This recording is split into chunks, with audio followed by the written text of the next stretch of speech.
This is Defenders TV podcast episode 107, where we're looking at Spider-Man Homecoming.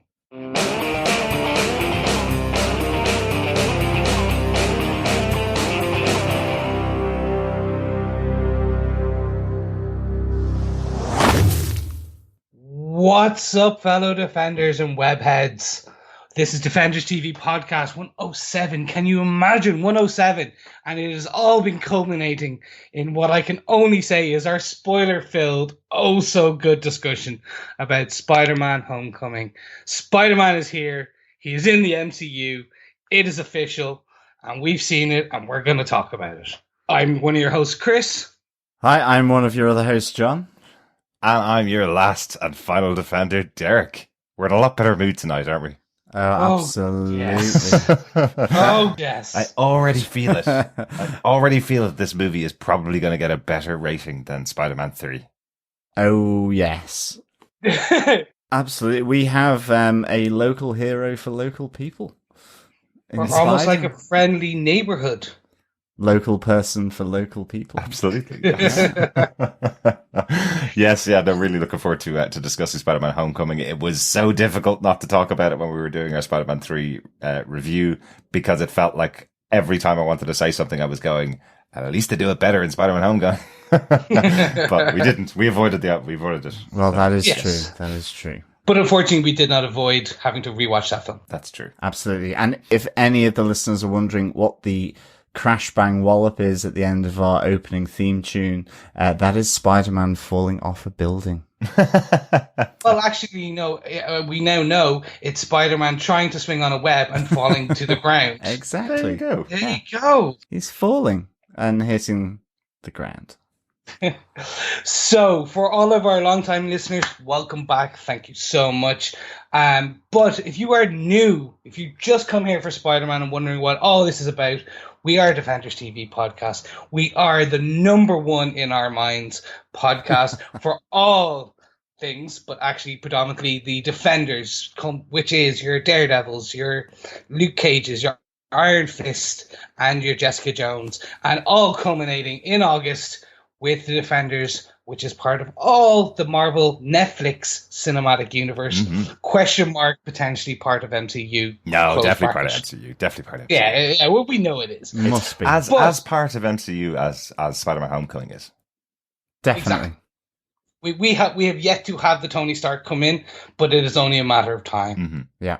As I said, if you are new, please like, subscribe, and rate and review us. We always love telling more and new people about our show. So make sure, if you'd like this episode, to subscribe so that you can, in a little over a month and a few days, listen to our breaking coverage on Defenders as it launches on August 18th worldwide, I believe. That's at exactly 12. Now, boys, if they want to also talk all things Marvel's Cinematic Universe and Defenders, where can they go? Absolutely. You can come and join us over in our Facebook group at facebook.com/group/Defenders TV podcasts.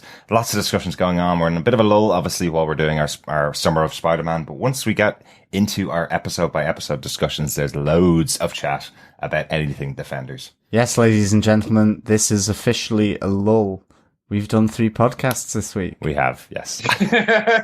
This is what we call a lull in our Yes. And of course, you can provide feedback at defenderstvpodcast.com, or if you want to hear your own dulcet tones wafting over the airwaves, the digital airwaves. It's digital jazz, man. You can go to defenderstvpodcast.com, to our website, and click on the right hand side, the voicemail tab, and you can leave up to 90 seconds of your thoughts, comments, or discussion points on anything to do with Summer of Spidey, or of course anything to do with any of the Defenders, or in fact the Defenders, the quartet of street level superheroes. Yeah. Absolutely. After Spider-Man 3, can we never talk about jazz on this podcast again, if There's possible? biomechanical jazz. That's different. Okay, cool. If you want to subscribe to the podcast, as Chris mentioned, you can go over to iTunes or Apple Podcasts and search for Defenders TV Podcast, or go through our link at our website at defenderstvpodcast.com/iTunes,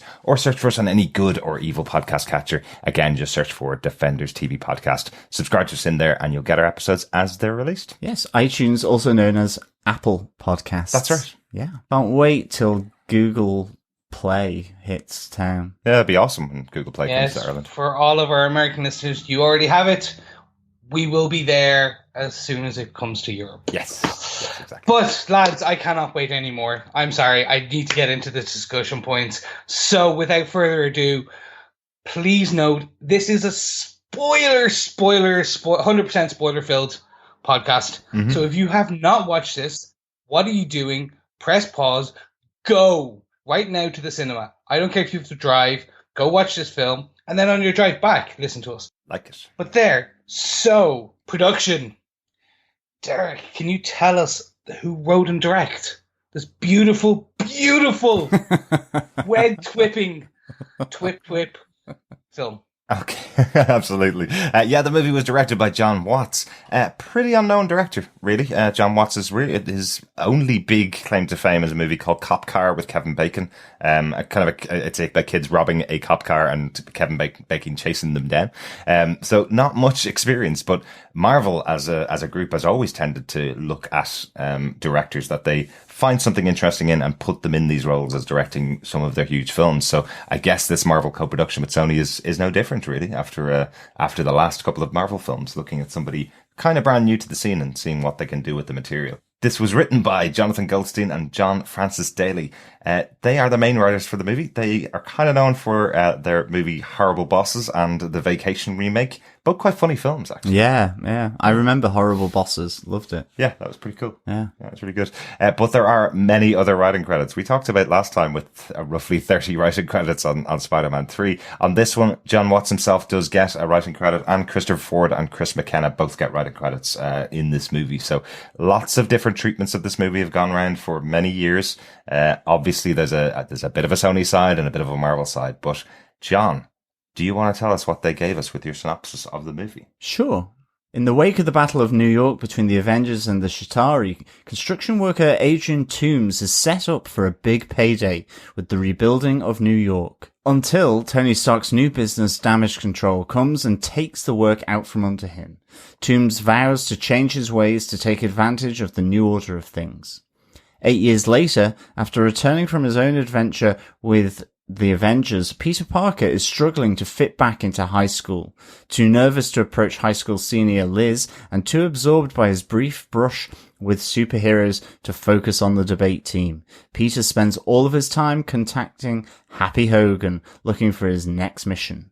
When he comes across some illegal arms traders in New York, Peter takes the opportunity to prove once and for all that he can step up from being a small-time hero. After he crosses paths with the leader of the gang, Adrian Toombs, now going by the moniker Vulture, and almost destroys the Staten Island ferry, Tony is more convinced than ever that Peter isn't ready. But after removing all of the gadgets and toys Tony has given him, Peter steps up to the challenge and foils Toombs' plan to steal more of Stark's tech from under his nose. Peter is rewarded with an even more improved spider suit and a full-time place at Avengers Academy. But realizing he has plenty of life ahead of him, he decides to work his way up as a friendly neighborhood Spider-Man. What a film. What a film, what a film, what a film. Mm-hmm. If Ferris Bueller had a day off, he would go see this film. And what a great reference to that in the film. I had that great scene when Peter's running through the back gardens and I'm sitting there as an old man like I am going, that's just like Ferris Bueller's Day Off. And then the film's on TV in the background. Yeah. So yeah, absolutely. And he goes, great film. So nice little reference there. I loved it. But boys, let's get into our top 5. For anyone who's just joining us for the first time, unlike our usual Defenders, when we go through the Netflix shows, we typically each have 5 points. For these films, what we now do is we're going to take kind of what we consider our best top 5 points between us, but also then what we usually go through is Peter Parker's arc, then we get into the main villain, then we do some of the supporting characters. We'll discuss at the end the heroes and villains relationship and close it all off with the ever amazing cinematic final battle and what we thought about it. So with that being the case, boys, let's talk about old Peter Parker himself. What we thought about this. I usually feel like I'm going to be talking 90% of this episode, but first I want to get your thoughts.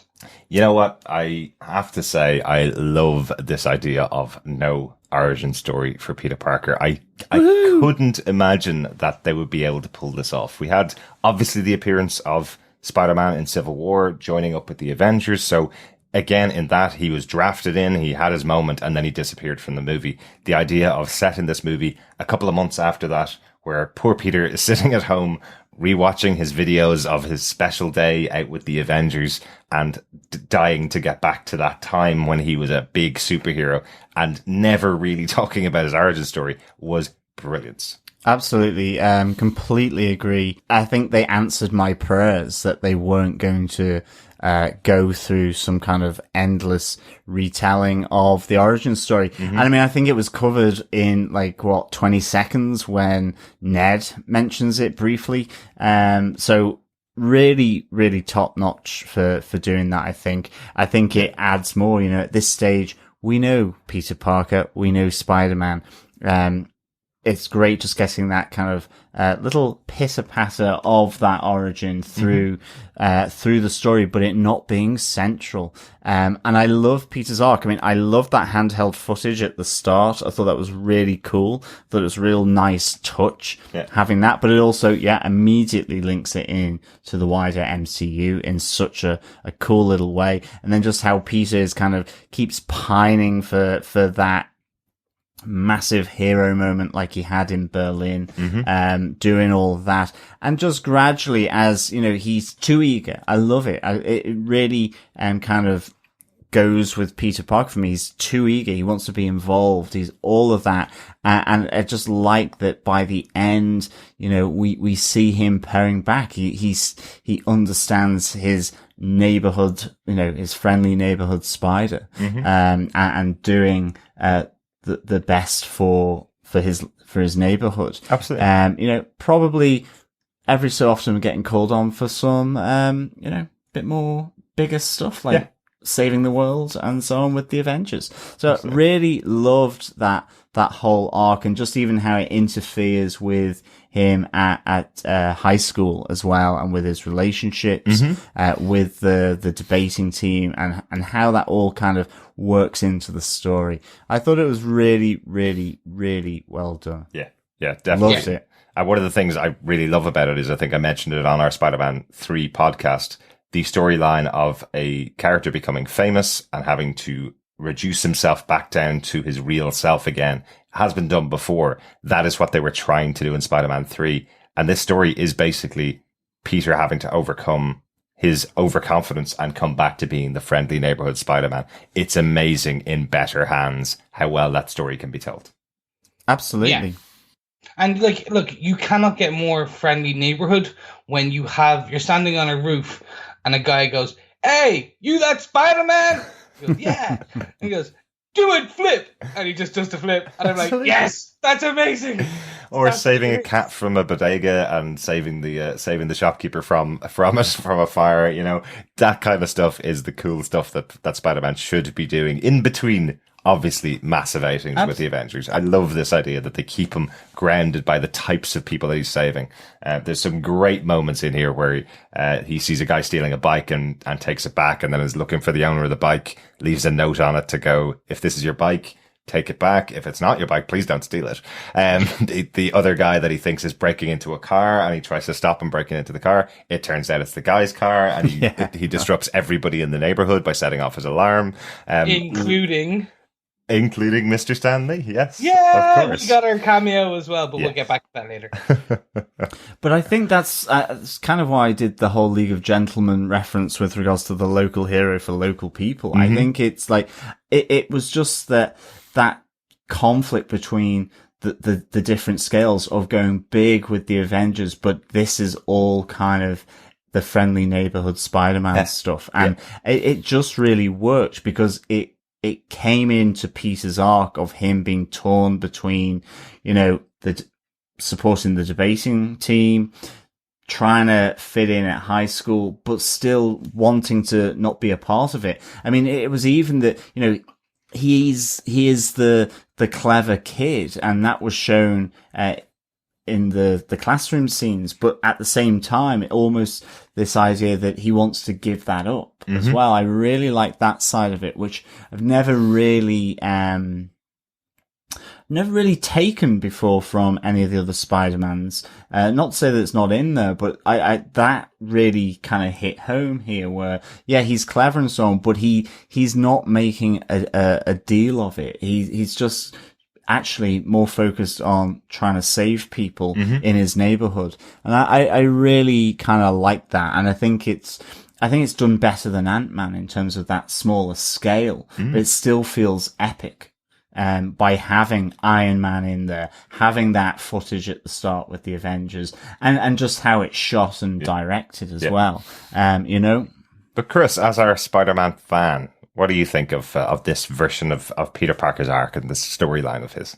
I can't say I love this more. Guys, I'm coming out right now, and the spoilers for our kind of verdict and whether we defend. This is now my favorite Spider-Man film ever. Wow. Like, this is the Peter Parker and the Peter Parker arc that I wanted. Like, he is a high school student who looks and acts like a high school student.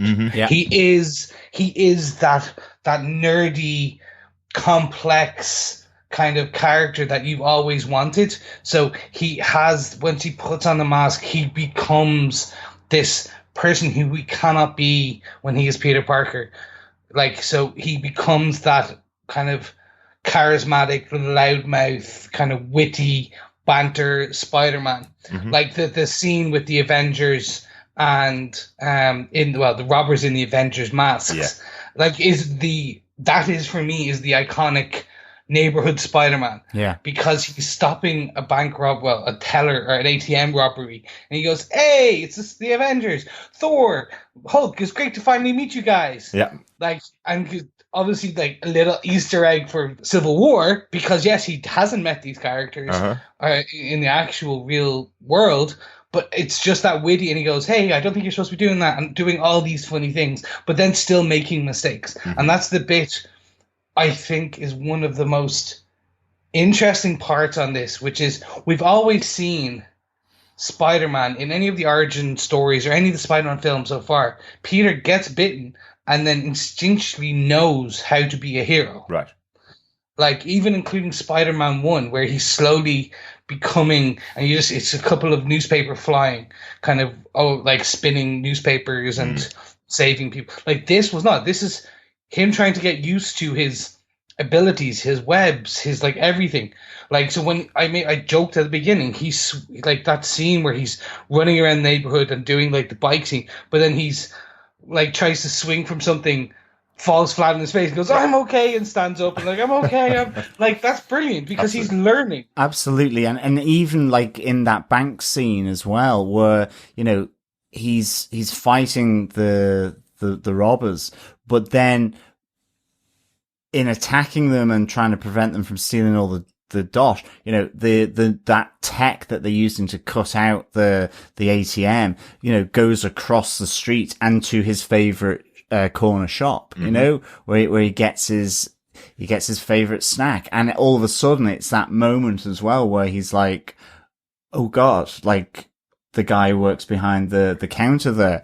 I can't remember the guy's name, but, goes to save him. Like, I loved that as well, because it was like, oh, cocky, oh, not too cocky, oh my God, what have I done kind of thing. Like, that whole kind of learning what, that, he has to try and be careful to when he's rescuing or preventing something, just as much as being the witty thing. And you see that later where he's, to prevent the plane from crashing on the city. Yeah. I really, really liked how that came across as well, Chris, definitely.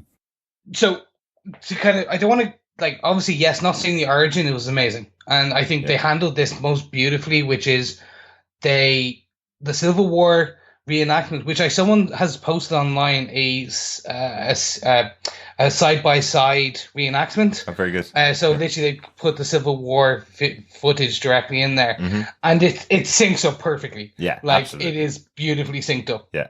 But what I really liked was it was down to, hey, you guys already know who Spider-Man is. None of you, if you don't, well, you can find out. But here's a 30-second pick with Ned where he'll ask silly questions and answer all your questions for you. And then we're done. That's it. No more origin.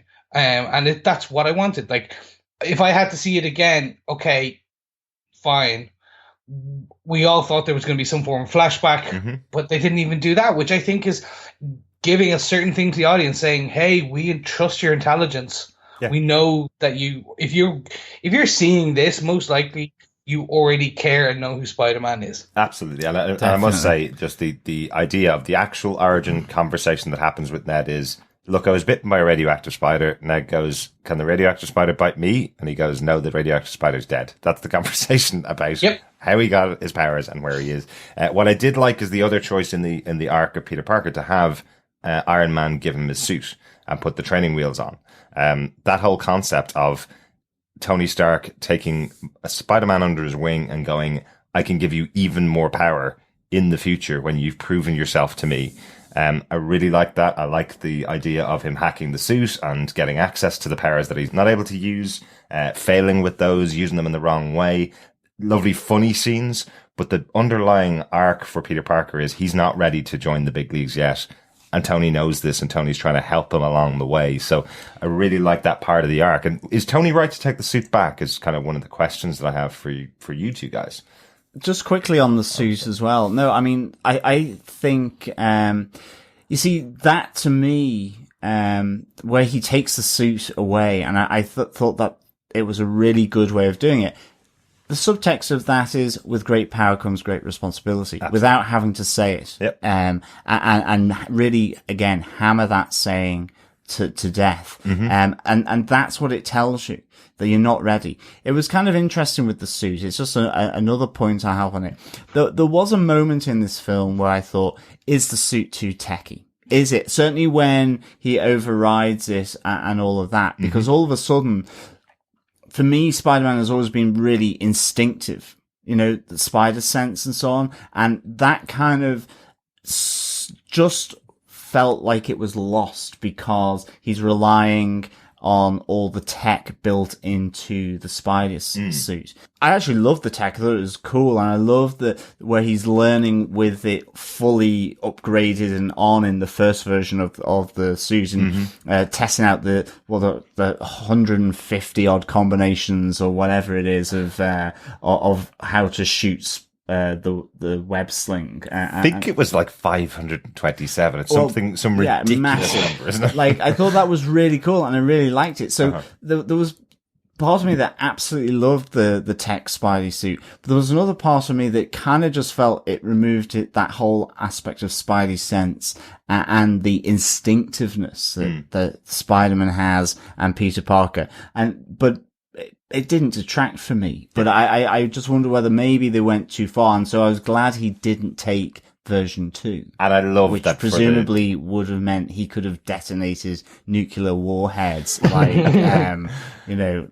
in Terminator. He was basically going to be Skynet. Well, yeah, basically. But I did like the idea that for the last half of the film, he's put back in his old suit that he made himself, and that is the responsibility he has to learn, is how do you deal with all of these situations when all that tech is gone. A great way to do it without doing the origin story, as you said, Chris. Yeah. So I think the suit was potentially it's a realistic element. If you have Tony Stark as a mentor, who has built Iron Man, who's a multi-billionaire. He built Vision, he built Ultron.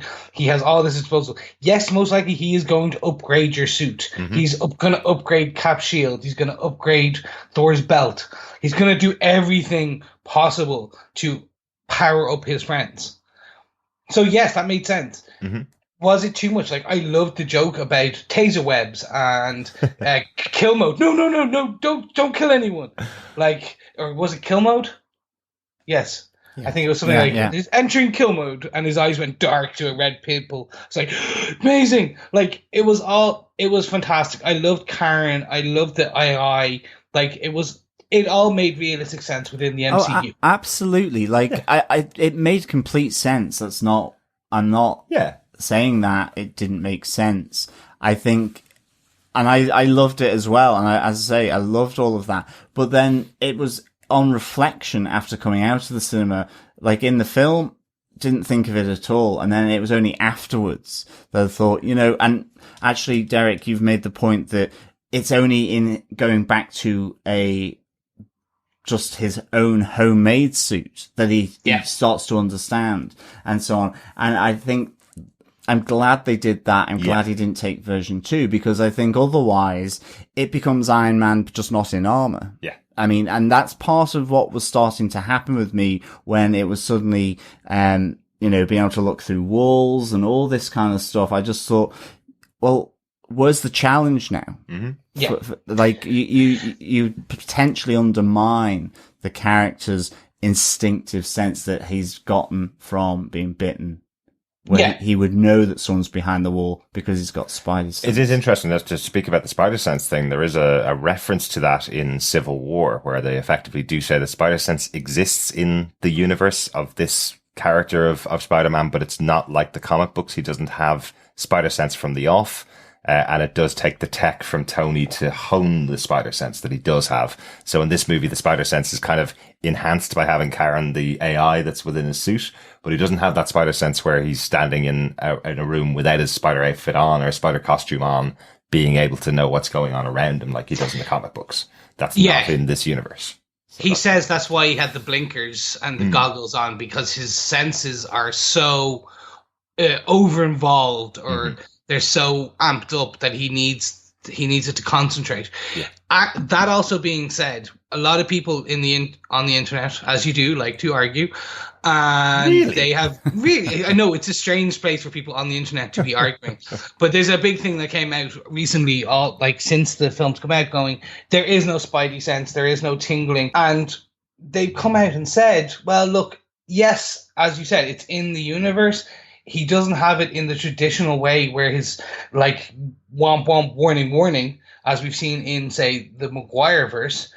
But they said they are keeping it open for evolved powers. His powers will grow over time, and we may see reference to it more in the traditional sense in Spider-Man 2, which is great.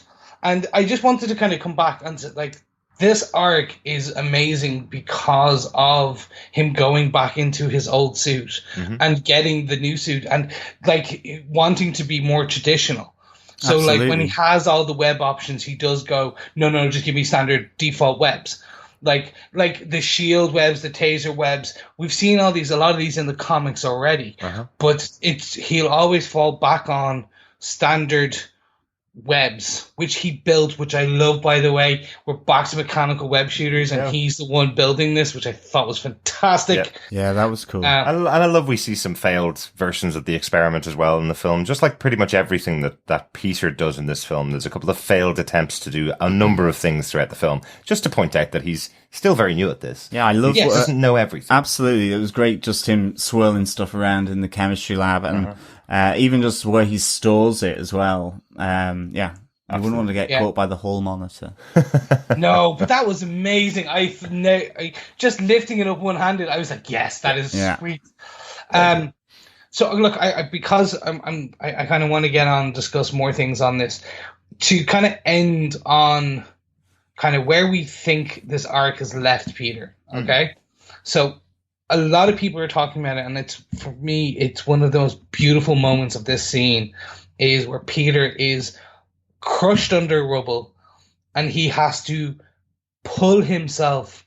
Like, he is literally in that a 15, 16-year-old kid crushed under rubble, crying, screaming for help. Yeah. And Tom Holland plays this beautifully. And this is ripped for our comic book aficionados. This is ripped from Amazing Spider-Man 33, which was back in 1966, and it's one of Steve Ditko's most amazing group of panels. So originally this was going to be a scene over 4 panels done, and it ended up being 4 or 5 pages, like 17 panels. And it's just, I'm actually going to quote Kevin Smith and Mark Bernardin on this from Fat Man on Batman, or Fat Man on Spider-Man in their review. They talk about how, and it was only when they started talking about it that now it's sunk in, like, this whole piece, this Homecoming and Spider-Man is about will.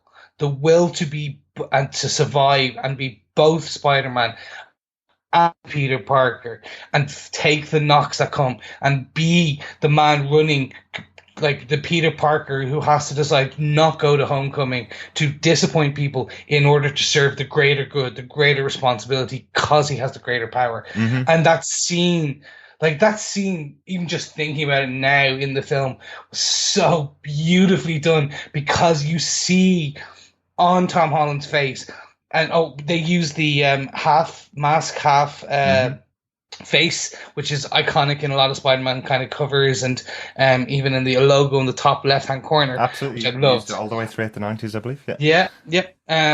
So they pulled that, and they showed Tom Holland, and kind of you see him go through this emotional state where he is like crying out for help because he's so out of his depth, and then slowly, like, making the conscious decisions of, like, this is on me. I'm the only one who could do this. I have to. And then pulling the rafters up, and like picking up the cement blocks, and like pushing himself beyond whatever he's done before. For me, that was just like, it was really good. It was an amazing pinnacle, superb changing of the arc. And I think Tom Holland was pitch perfect for me. I really enjoyed his take on Spider-Man. I absolutely loved that. And I think you're right, that scene just really, really just spoke 1,000 words of script in terms of what he was becoming in terms of Spider-Man, and how he views the character, and ultimately leading to the end where he's doing it for himself. The people around him are important, and he turns down the Avengers Academy. That whole thing, really, really cool. Yeah, definitely. Really good. I think, speaking of pitch perfect, how about getting on to the villain of this movie? Our Batman has taken flight again. Our Birdman has also taken flight, yes. Michael Keaton. Yes. Oh my God. He, speaking of Batman, of course, there is the nod and the reference to his alter ego, alter former life as Batman, where him with his mechanical wings as Vulture goes up into the moon and is silhouetted there, which I was just, to be honest, it's a good job I was in the cinema, because, I don't know what I would have done to myself. You I squealed with joy. I love this man. I think, I love his performance here, and against Tom Holland in the car when it's revealed that he's the father of Liz. Absolutely fantastic. You could just sense the tension there between these two characters. I just loved it. Kind of a bit like with the Sandman from Spider-Man 3, or what could have been. He's a working class hero. He's cleaning up. This is his kind of big payday, and it all gets ripped. He becomes sympathetic. Yeah. It gets ripped away from him by the big multinational with regards to damage control. And it's like, so immediately there's that sympathy there. And he's like going, well, if they're going to play with the new technology and bend the rules, why not? Why not I? And I just loved Michael Keaton. And I thought the the outfit for Vulture was fab. I loved his mask. As soon as those green eyes went on, I was just like, pure brilliance. Loved it. And the turbines, in the wings, Michael Keaton. I'm here. I'm right there with you. That scene in the car with the confrontation with John Watts took something that anyone could do. Anyone with a camera could put 3 people in a car and film like that. Just the writing, the direction on that one scene for me is some of the most suspense-filled cinema I've seen in 2017. Like literally, it takes me back to Ex Machina to a degree, where there's that kind of creepy suspense. Like I'm like, I want to see what's happening, but like I also want to fast forward this because it's just it's killing me. But it was straight out of a thriller. It really was. It was great. Like, what Keaton does with his eyes in the rearview mirror as the realization is starting to creep over him of who Peter is just fantastic. It's great. The moment where he's waiting for Liz to get out of the car to have the real conversation with Peter. I love that he plays it off as I'm the father. I get to have this conversation with your boyfriend while you go off and start to enjoy the dance, Liz.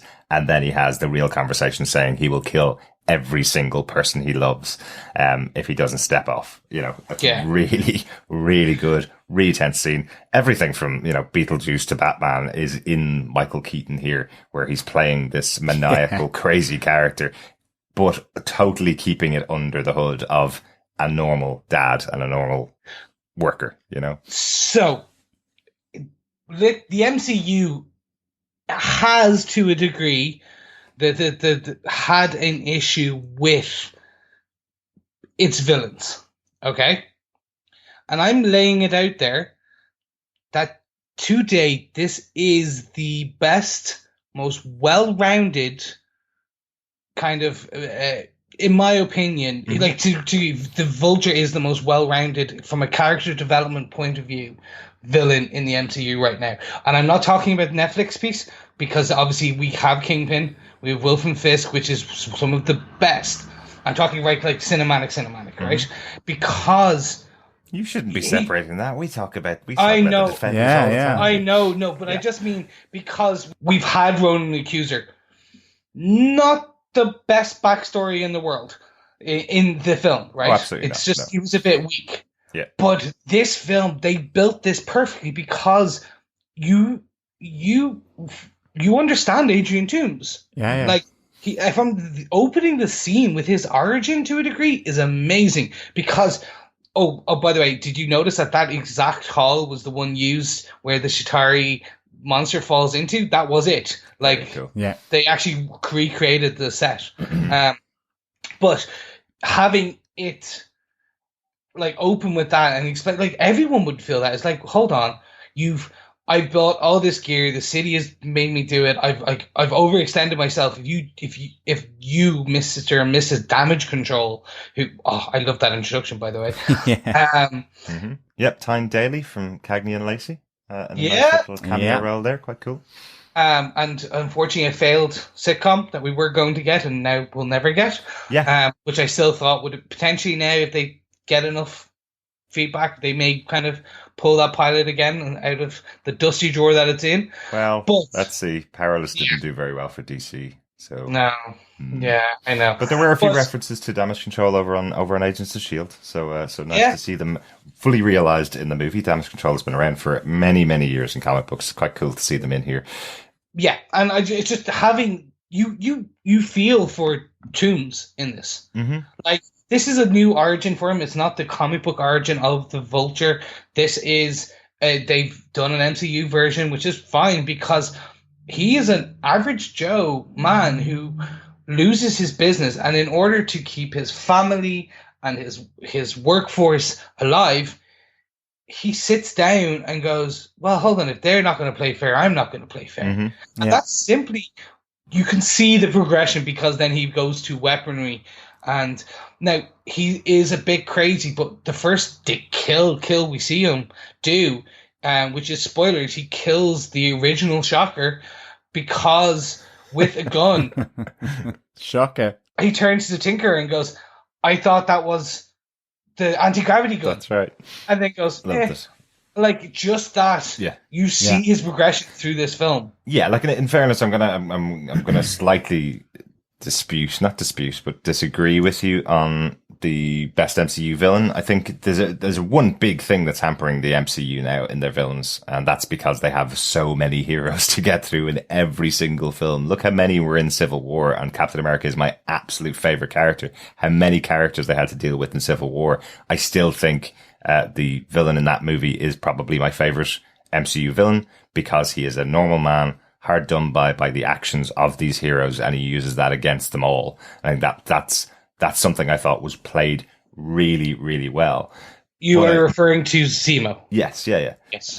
But I love the fact that in Homecoming they're able to strip it back to a really small cast of people, loads of unknowns in here playing some very small parts and some background characters here, which allows you to do one hero character versus one villain character really here. So that allows them to get a lot. And then you get an actor like Michael Keaton in to play the role, and you're striking gold here, you know? Yeah. Like, I'm not going to dispute you with Zemo. Like, I think in our review, I did say he was one of the best. Mm-hmm. He's just been, in my opinion now, overshadowed by the Vulture, by Michael Keaton.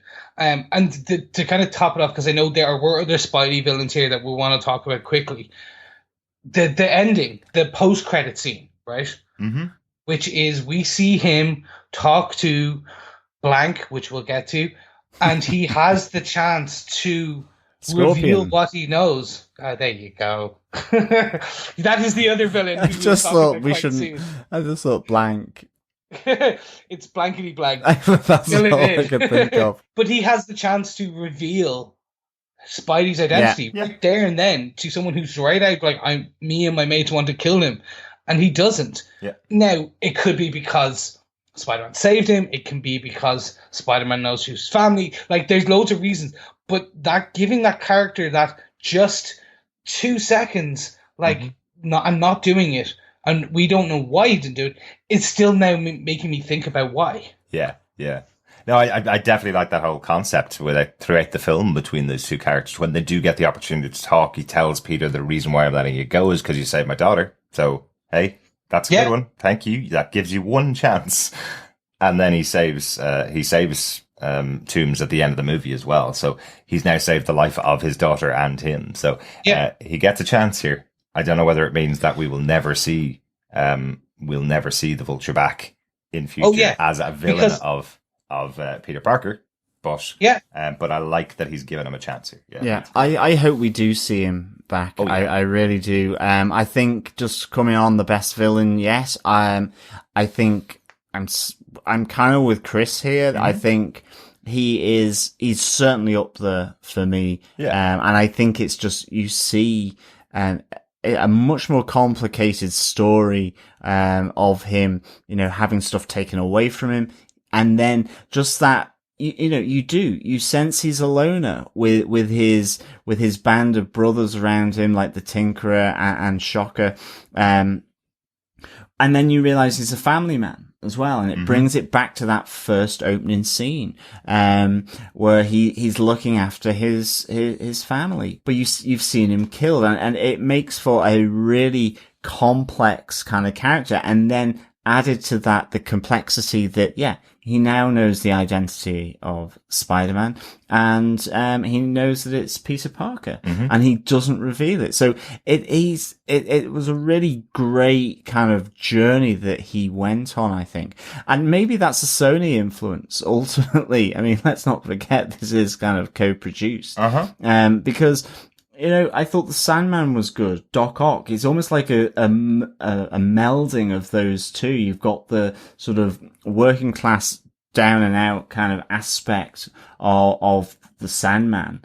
And he takes his protection of his family through by selling illegal arms. But at the same time, he's got the, mechanical wings of the Vulture, almost a bit like, obviously, with the the mechanical appendages of Doc Ock. But I wonder whether there was a Sony influence here with regards to the villain, or whether MCU are just starting to get to grips with how to do villains. And again, I think the smaller scale fits that nicely. Absolutely. Because big grand scale villains need to be grand and big, and I think the one that's worked for them best has been Loki, to an extent. Absolutely. Zemo, I really enjoyed that as well. Definitely. But I loved him as the villain. I think definitely one of the best in the MCU. For sure. I think when you're doing a new type of MCU movie, you need to have a new type of villain, and this is a great type of villain. I hope he's the kind of template they're able to use in the future to give us a proper villain in the MCU movies in the future, definitely. Before we move on, can we talk about the reveal? Like, what did you guys think? So, like, having Peter there, opening the door. I've heard other reviews talk now. I think it's a very American thing. People going, "Oh my god!" like audible gasps in the cinema. I know. I definitely here in Ireland when I went to see it, we had people less audible gasps, more manic whispering. Yeah, they never shut up in Irish cinemas. You're right. No, I was surprised, I must admit. And then thinking back immediately after it, I was going, how did I not know this? He's been getting phone calls from his wife telling him to come home over and over again throughout this movie. Of course, there's going to be a connection with the character, but no, they hit it quite well. I think they hit it. Yeah, I think they hit it well, and I think, if I hadn't been in such a comfortable cinema seat, I would have fallen off my seat because I think it was a great play to have that twist. It may have been obvious for some, but certainly for me, it wasn't. I really, really enjoyed it. But as soon as it happened, it was the shock of thinking, well, yeah, he's he's blue collar family man kind of thing. So why wouldn't he have a family? And then for it to be that, again, with, Peter Parker's date, Liz, for that. And it was just like, oh my God. And then, just all those scenes, I just think cemented, Michael Keaton, Adrian Toomes, Vulture here in this film. As being so good, because up to that point it was with him with his band. All of a sudden you've got this really creepy, disturbing kind of thriller-esque vibe going on. And you realize that he's killed someone, yet he's cooking with his wife. He's putting a roof over his family's head and keeping them in the lifestyle that they're accustomed to or whatever. And it's just like, okay, this is really interesting. This is cool. And Michael Keaton plays it so well. Absolutely. So my take is I knew something. There had to be a twist. I was waiting for it in the film. I did not expect this. Nice. And that's a hats off. Like, I love my cliches and tropes. And it's a trope, but I didn't call it. Nope. And like that for me is a hat tip.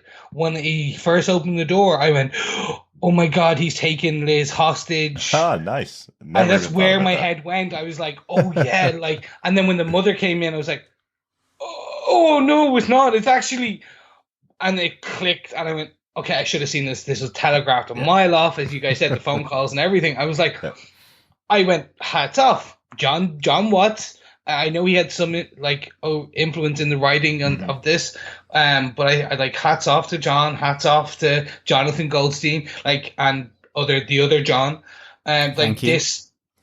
You're welcome, John, and the other John.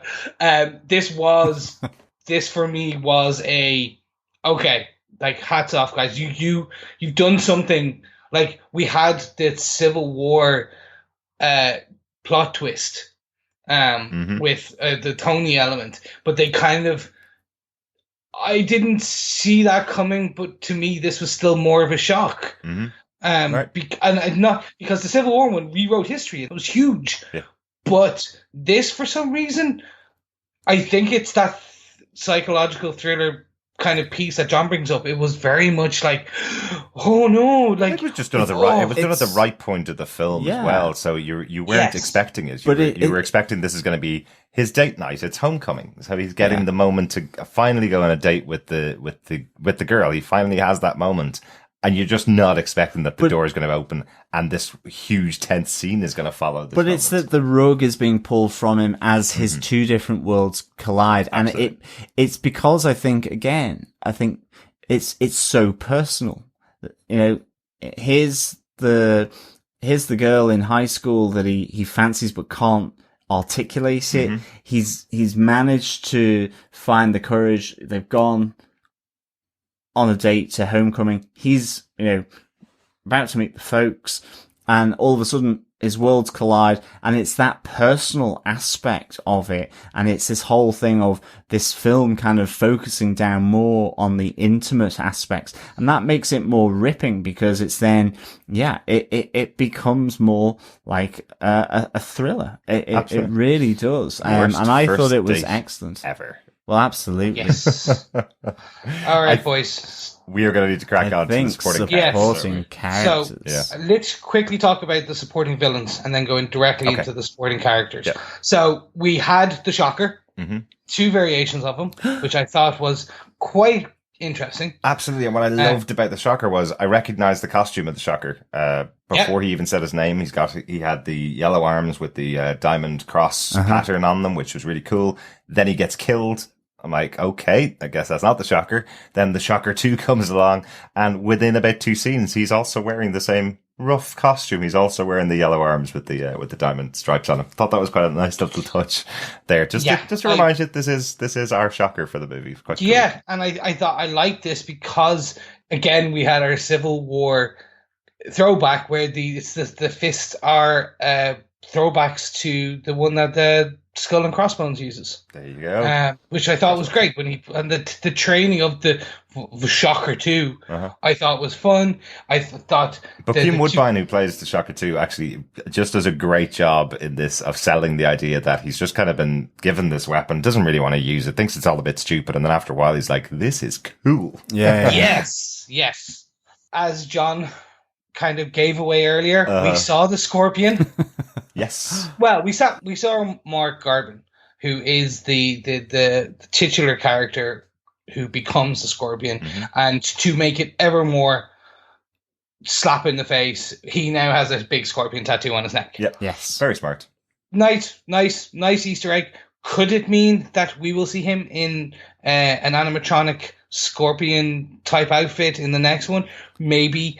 Don't forget, we also saw Cosmo and Howard the Duck in Guardians of the Galaxy. So it's nothing set in stone, but potentially, yes, we will see him. Yeah, he is shacked up with Vulture. Yep. So he knows how to put together a good old biomechanical suit. Yeah, that's right. Yes, but then we also got the Tinkerer, who actually is the real brains behind the brawn in this. I have to admit, I loved this version of the Tinkerer. Nerdy, not too menacing. Sometimes in the versions of the Tinkerer we've got, it's this like psychotic man with a genius who likes to think. No, this is a guy who just likes playing with the power cells and making things. Like you see him use the heist equipment to get a beer out of the fridge. Which is like hilarious. I was like, brilliant. And then he keeps wanting to try and test his skills, so he keeps talking about the high altitude piece, and he keeps talking about it and keeps talking about it and keeps talking about it until obviously it becomes we know why. Obviously being the ship piece. But I love that variation on it. I thought it was a nice. It was just a nice version of this character. And I love when they MCU a character like this and don't call it out. They don't call out he's got a moniker from the comic books. I was the whole time I was going, is it the Fixer? Is it the Tinker? Is the Fixer? Is it the Tinker? No, he's constantly tinkering with stuff. That must be the Tinker.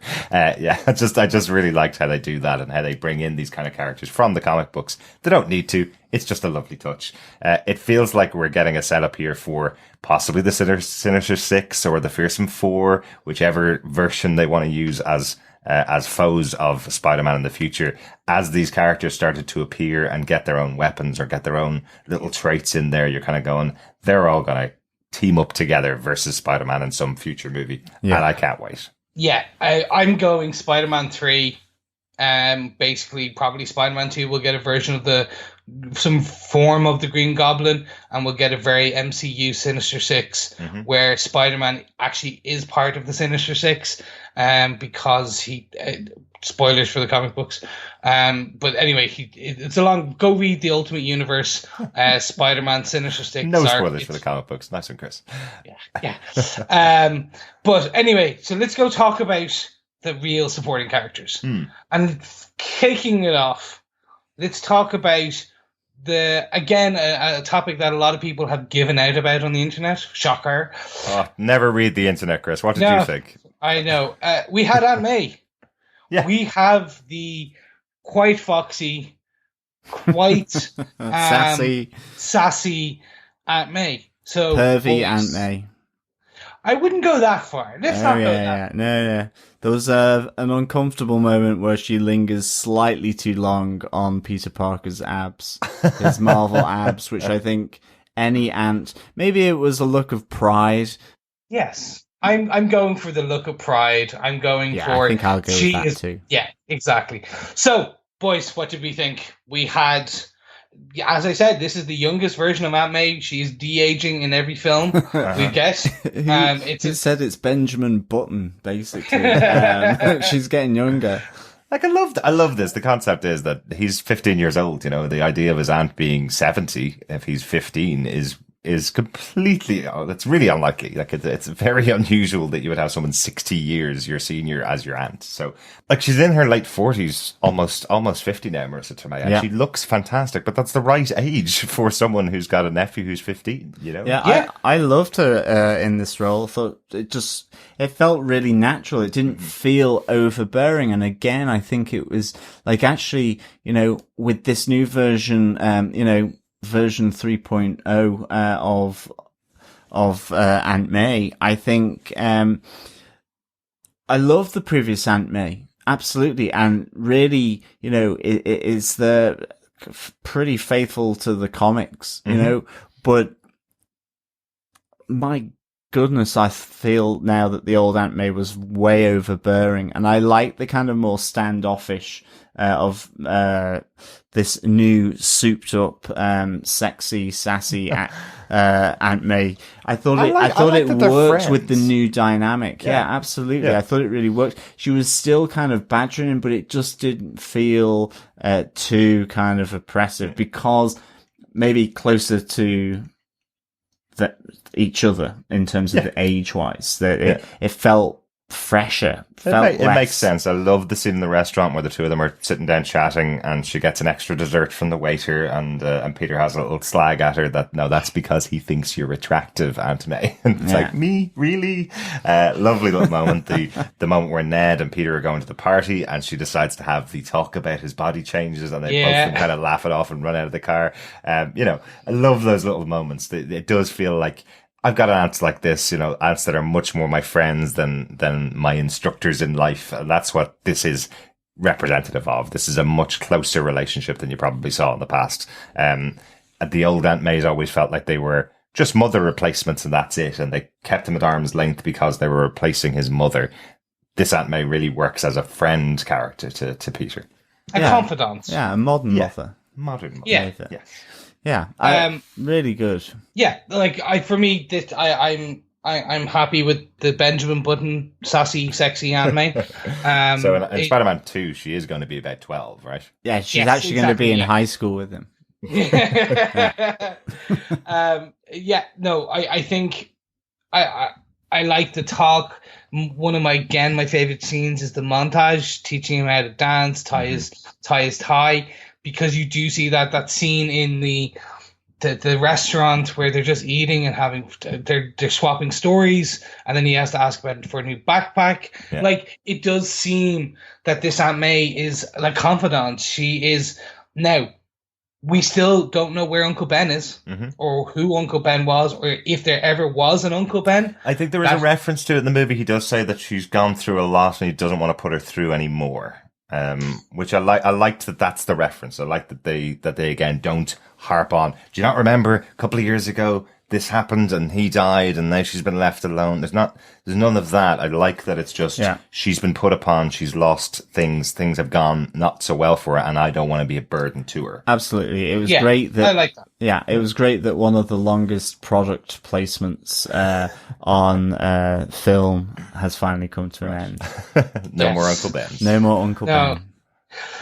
The one interesting bit I heard just before recording, there was Melissa was doing an interview, and there was a deleted scene, which hopefully we'll get in the Blu-ray release, where she saves a girl and Peter sees her.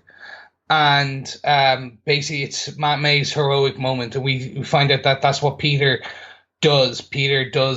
He gets his heroic streak and wanting to help streak from her. Cool. And Peter sees her do this, but then when Peter's in the Spider-Man suit, gets home, he goes and asks how my hair day was. She lies and says, oh, everything was fine, and nothing kind of happened, because she doesn't want to play it down and worry him.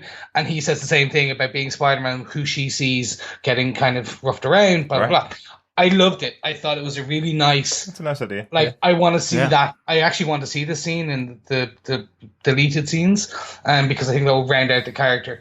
But before we move on to the other supporting characters, the closing F-bomb that is cut, shall we say, boys. Much like Avengers Assemble in Civil War, exactly. Yes, that's a pretty huge moment for Aunt May to know that Peter Parker's Spider-Man.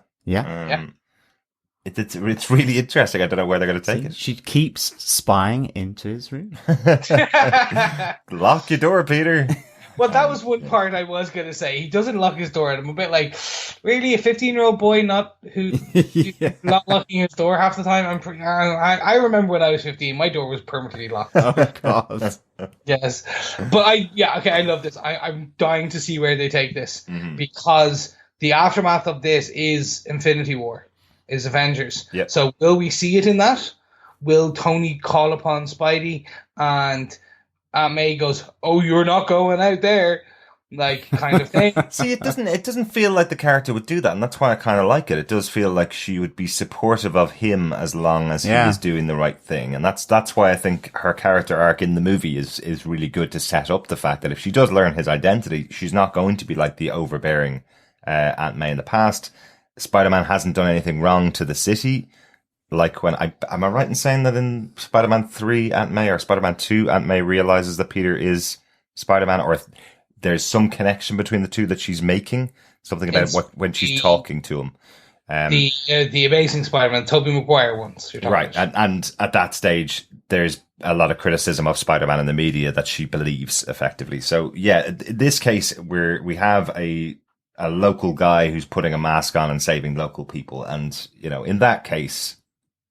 To John's point, in that case, this Aunt May would be willing to probably let him go off and do what he's doing. And we didn't burn him.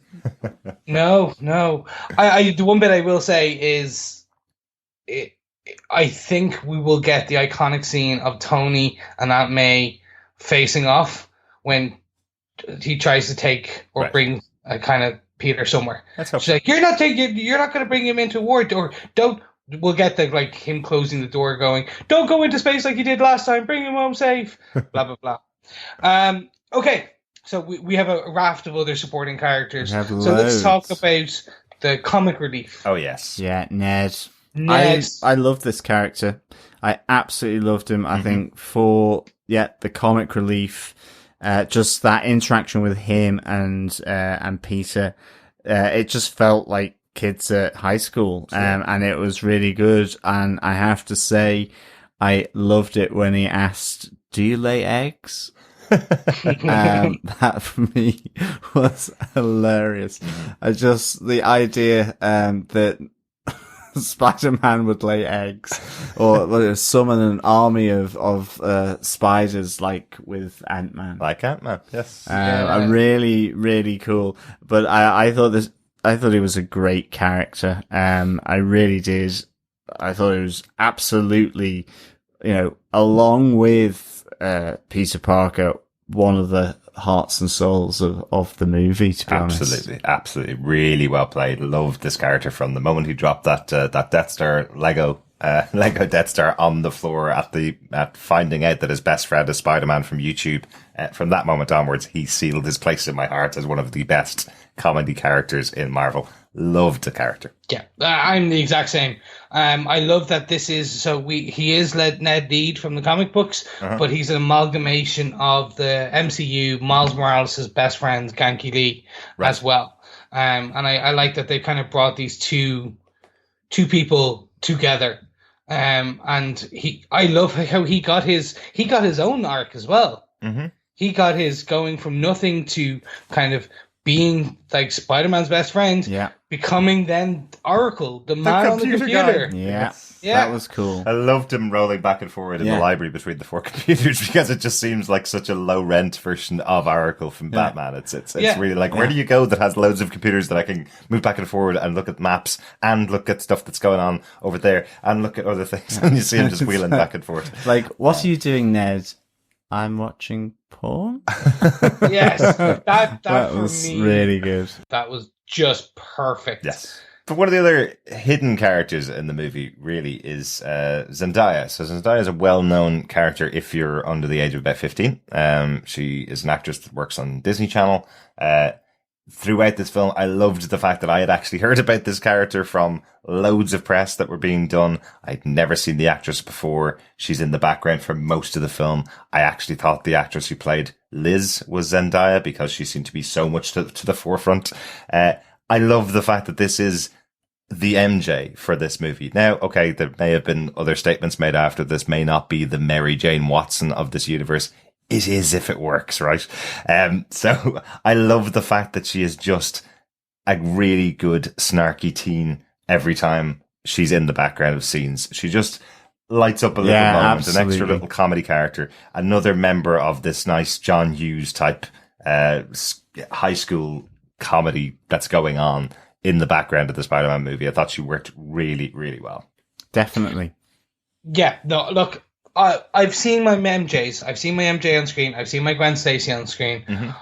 I'm open to seeing this version of MJ on screen where she is not the class. We already know she's gifted. We know she's intelligent, but she's not the beauty that everyone that you would expect with the Go Get 'Em Tiger MJ, and she's not then the class president kind of Gwen Stacy. Yeah, she's the loner kind of corner, kind of back row, doodling away kind of MJ, and I'm like, I want to see this. I want to see a romantic involvement. I want to see how the character progresses.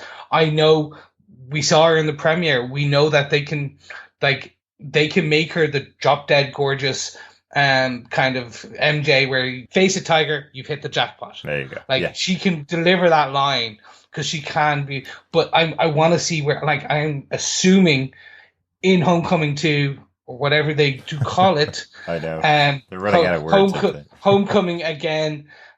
We will see that blossoming love interest kind of culminating in maybe some kind of prom or something, and that scene where he'll take her and it's face it, tiger, you've hit the jackpot. It is, and then it's going to be Spider-Man prom and Spider-Man debutante's ball, isn't it? It's Spider-Man graduation or something. I think graduation. Not. I think because they'll continue with this, play on graduation. It's him graduating from Queens to Manhattan. There you go. I think that's what we'll get. Or it could be matriculation. Yes. Teach a new word to the kids. Why not? Spider-Man matriculation. All right. So another one of the characters another one of the main characters in the background. We have had him before in some of the other movies. Flash Thompson. I have a very new version of Flash Thompson. In the past, he's always been a kind of the bully character to Peter Parker, the kind of buff guy to the nerdy guy, complete opposite of Peter. I kind of like what they're doing here with Flash Thompson. I like the idea that he's very similar to Peter. He's as intelligent as Peter. His replacement with Peter doesn't turn up to debate club. It's always Flash gets the second chair. So that's kind of the reason why he's bullying Peter the whole time. Penis Parker, the shout that's going on in when he's DJing at Liz's party is hilarious. And I'm sure really sad for poor Peter that he's suddenly been reduced to Penis Parker, which will probably stay with him for the rest of his time in high school. But I really like the idea of having Flash Thompson being a contemporary of Peter, very similar to him, and probably just being jealous of the fact that people will always choose Peter over him. Yeah. I think it's a nice choice. I can't agree more. Again, I've seen the Flash Thompson twice already, the bully. Like, I'm open to this updated version of a bully who probably uses his popularity. He probably has 1 million Instagram followers and uses it to cyberbully Peter. Like, we will see that, and that's who this person is. He is a troll. He is the new bully for the age. And again, jumps back to the John Hughes, like the style, which is like they're all similar. They're all kids. It's not one. The intelligence is there, but it's. We talk about the local and it's the small setting. The bad guy in this is not like the bad guy in Flash Thompson is Peter Parker's rival. Like, it's not like, to a degree, another flying goblin. We have Flash Thompson. Yeah. And I think this is a lovely view on it. Absolutely. Yeah. I want to move on to Tony Stark. Right. There was fears going to this. Everyone thought this was going to be Iron Man 4, the film, because we did get some heavy credits.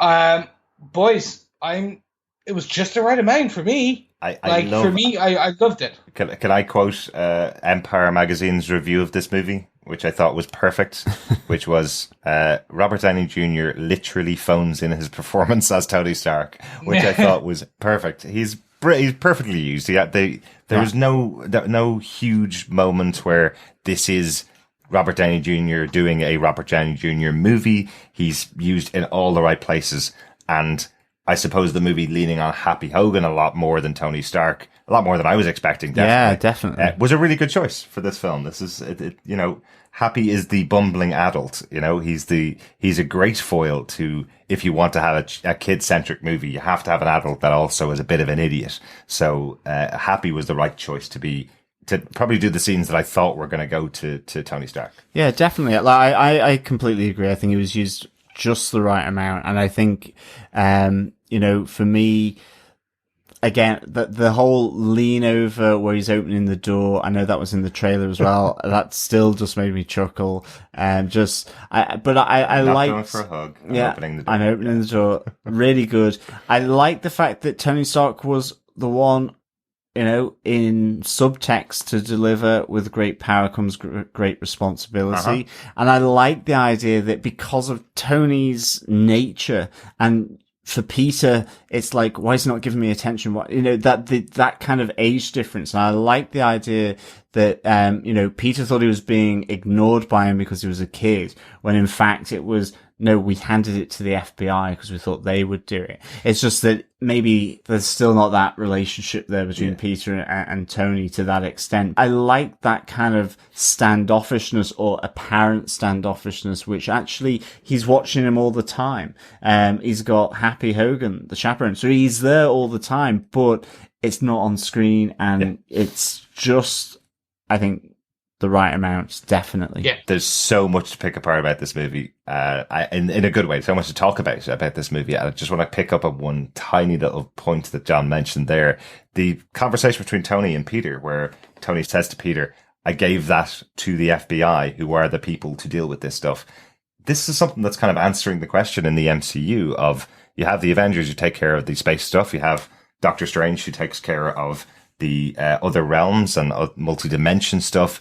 You have the Defenders, who are the street level people who are taking care of the Hand, really, is what we've learned over the course of the 4 seasons that we had. And Peter Parker was supposed to be operating kind of below them. But what Tony Stark is telling him is there are people that operate below all of this stuff, all of these people. They are called the police force. They are called the fire brigade. They are called the FBI and the CIA. They're all involved in taking care of the world. We only try and help people that can't be saved by those people. And you're not at our level yet, Peter. I just thought it was a nice little commentary on something that we've kind of wondered about. Who takes care of the day-to-day dangers that happen in the Marvel USA, we'll call it. And the people that take care of those are just the same people that take care of them in our world. Yeah, the Sokovia Accords. Well, just the normal day-to-day police officers, fire service, FBI. I like that there's a little reference to them in there. The superheroes are saying, we're not taking over the jobs of the people who are paid to do them. We're here to take care of the things they can't take care of. I thought that was a nice little moment. Absolutely. Anyway, sorry for derailing it there. No. But so, first point. One, I am sure Jon Favreau is so happy he self-cast himself as Happy Hogan. I say he's now raking in the money and so happy about it. I loved him as Happy Hogan. He was the proxy mentor. He was used at the right amount, and it stopped becoming an Iron Man 4 film. Mm-hmm. Robert Downey Jr. in this phoned it in, but in, as you said, that beautiful way where he actually phoned in an Iron Man saving scene. Oh, brilliant. And I thought it was fantastic. I loved the ending bit as well, with that the three of them again talking. But more than that, the scene you just mentioned, when he's giving out to Peter and he mentions the FBI, and that culmination in, it's like, I'm trying to help you. Like, why won't you let me help you? Yeah. And then he's like, well, I have the suit, I have the power. And he's like, no, you can't do anything with the suit. You do not deserve the suit. But by proxy, that scene acting as with great power comes great responsibility. But if you're not willing to put the effort in, and if you're not good enough, you don't deserve the power or the responsibility. Mm-hmm. Yeah. That for me, it was perfect. And I want to see more. I want to see Tony. I will be unhappy if Robert Downey Jr. does not make some form, and Jon Favreau, in the next Spider-Man, because he is now the stick to Daredevil. He is the Xavier to the X-Men, in that he will provide the mentorship, and that he will be the teacher to Peter Parker. Right. But he's going to allow Peter to make his own bloody mistakes. Mm-hmm. Like, he's not going to pull him out of all the dangers. But he is willing enough to help him out when he makes the stupid mistakes big enough, such as the ferry scene, which we can talk about in a bit. He's willing to step in and scold him and go, you overreached. You need to solve this. And don't forget, actually, I'm solving things too on the background, or actually the FBI kind of thing. Yeah, absolutely. You're not ready. I love that they still keep the pieces of Robert Downey Jr.'s character as Tony Stark. I love that he's still crap at kids. We found that out in Iron Man 3. He's still a child himself, and he's terrible dealing with children. I love that he's still looking for approval from Peter Parker, going, because I did that, is that the reason why you changed your mind and why you realized you should be going back to being a friendly neighborhood Spider-Man? Is because I did it? That's what it is, wasn't it? Yeah, it was because I gave you the right guidance at the right time. He's still a needy child, as Tony Stark always has been. And I love that that's continually played throughout this. So I'm not too sure whether we're going to see him back in Homecoming 2 or whatever it's called. We'll definitely see this relationship continued in the 3 Marvel movies that Tom Holland's going to be doing as Spider-Man. I'm wondering whether they're just going to move on and let Spider-Man make his own mistakes with maybe a phone call from Tony. Well, that's the thing. Bar killing him off in the Avengers, in the Infinity Wars, like, they will have to even have some form of phone call, because he now is central to the Spider-Man lore in the MCU. Maybe. He took Peter from the YouTube boy to Civil War, to that scene, brought him in his underoos, and now he's upgraded him and brought him. He's being the mentor. So bar death, destruction, or falling out, we're left with he has to some degree be in it. And I would be happy I just wonder if Happy's going to be just a little bit more likely to pass the messages on to Tony next time. I think that's going to be. But I don't think he needs to be in the film. I mean, because otherwise, there's a danger that Iron Man is just going to creep into Spider-Man, and like, he's got him in on the Avengers. It will certainly cross over with regards to the MCU Infinity Wars and so on. But I think with Spider-Man, hopefully they keep it at least this level, if not less, because I think it's Spider-Man, and Spider-Man operates on his own rules. But if he's part of the Avengers, then he'll be with Tony in that sense. But I mean, I like that relationship. Absolutely, don't get me wrong. But I think for the Spider-Man films, Tony is going to have to just step back because, in fact, the ending of this is saying, look, Tony, I don't want to be in the Avengers Academy. I want to go off and defend my own neighborhood. But that's not to say I'm out. Yeah. And I think that whole ending is saying, thanks, Tony, for all your help, but I need to find my own way. And that will leave, Tony, at least in the Spider-Man series of films between Sony and MCU and Marvel, that Tony's influence will not be as obvious within the movies. Okay. Well, okay. I think they're all valid points because who knows where it's going to go. Exactly. So we have one other supporting character who we've seen, and well, actually we have two, but we'll discuss one later. We have Aaron Davis. Donald Glover himself is in this film. Boys, I take all the Easter eggs. I want to let you guys. You took my Easter egg, Chris. I shall never forgive you. I know, but I'm giving you this Easter egg. So no, I love Donald Glover. Absolutely. He is, of course, the uncle of Miles Morales. That's right. And not a Morales, but a Davis. So once removed, maybe. Is also known as the Prowler. But yeah, I really, it was only, in fact, it's almost a cameo, I suppose, rather than supporting character in a sense. But like, I really enjoyed, seeing Donald Glover on screen. I think he's fantastic from Community, through to his, recent stuff. He's obviously going to be as well in the Star Wars movie about Han Solo and so on. His TV show Atlanta is very good as well. Yeah, absolutely. So like it was just really understated, fairly kind of deadpan, but I really enjoyed it. I loved him getting sort of locked onto the boot of his car, trying to give Spider-Man a bit of street cred as well. Just really a cool little cameo / supporting aspect here, I think, and obviously with a big impact for Spider-Man. Could have a big impact in the future, definitely. Yeah. And the reference is that his nephew lives in the city, so like that little touch that he's going to help Spider-Man out because he doesn't want the damage happening to the community where his nephew lives. And maybe then Peter Parker will snuff it in Infinity Wars. Never know. I loved that Donald Glover was given this. He has voiced Miles Morales in the animated shows, and there's a question mark whether he is voicing Miles Morales in the new upcoming Spider-Man animated film. Yeah. But I like they made him the Prowler. The potential of getting him potentially on screen as some kind of souped up villain or kind of anti-villain. I don't know what to do. Getting to see him and the Prowler get up would be cool. And there's a nice little nod here as well. The license plate on the car that he's webbed to, UCSM01, which is Ultimate Comics Spider-Man #1, where we get the first appearance of Miles Morales. Very good. Nice little nod. Cool. This was, I feel, some form of fan service.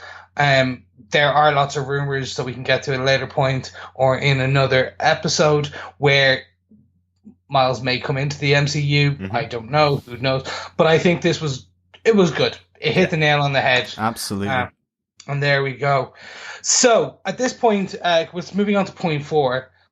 Typically, we would talk about the hero-villain relationship, and I want to bring in one of the part that joins the hero and villain and their relationship in this, which is Liz Allen.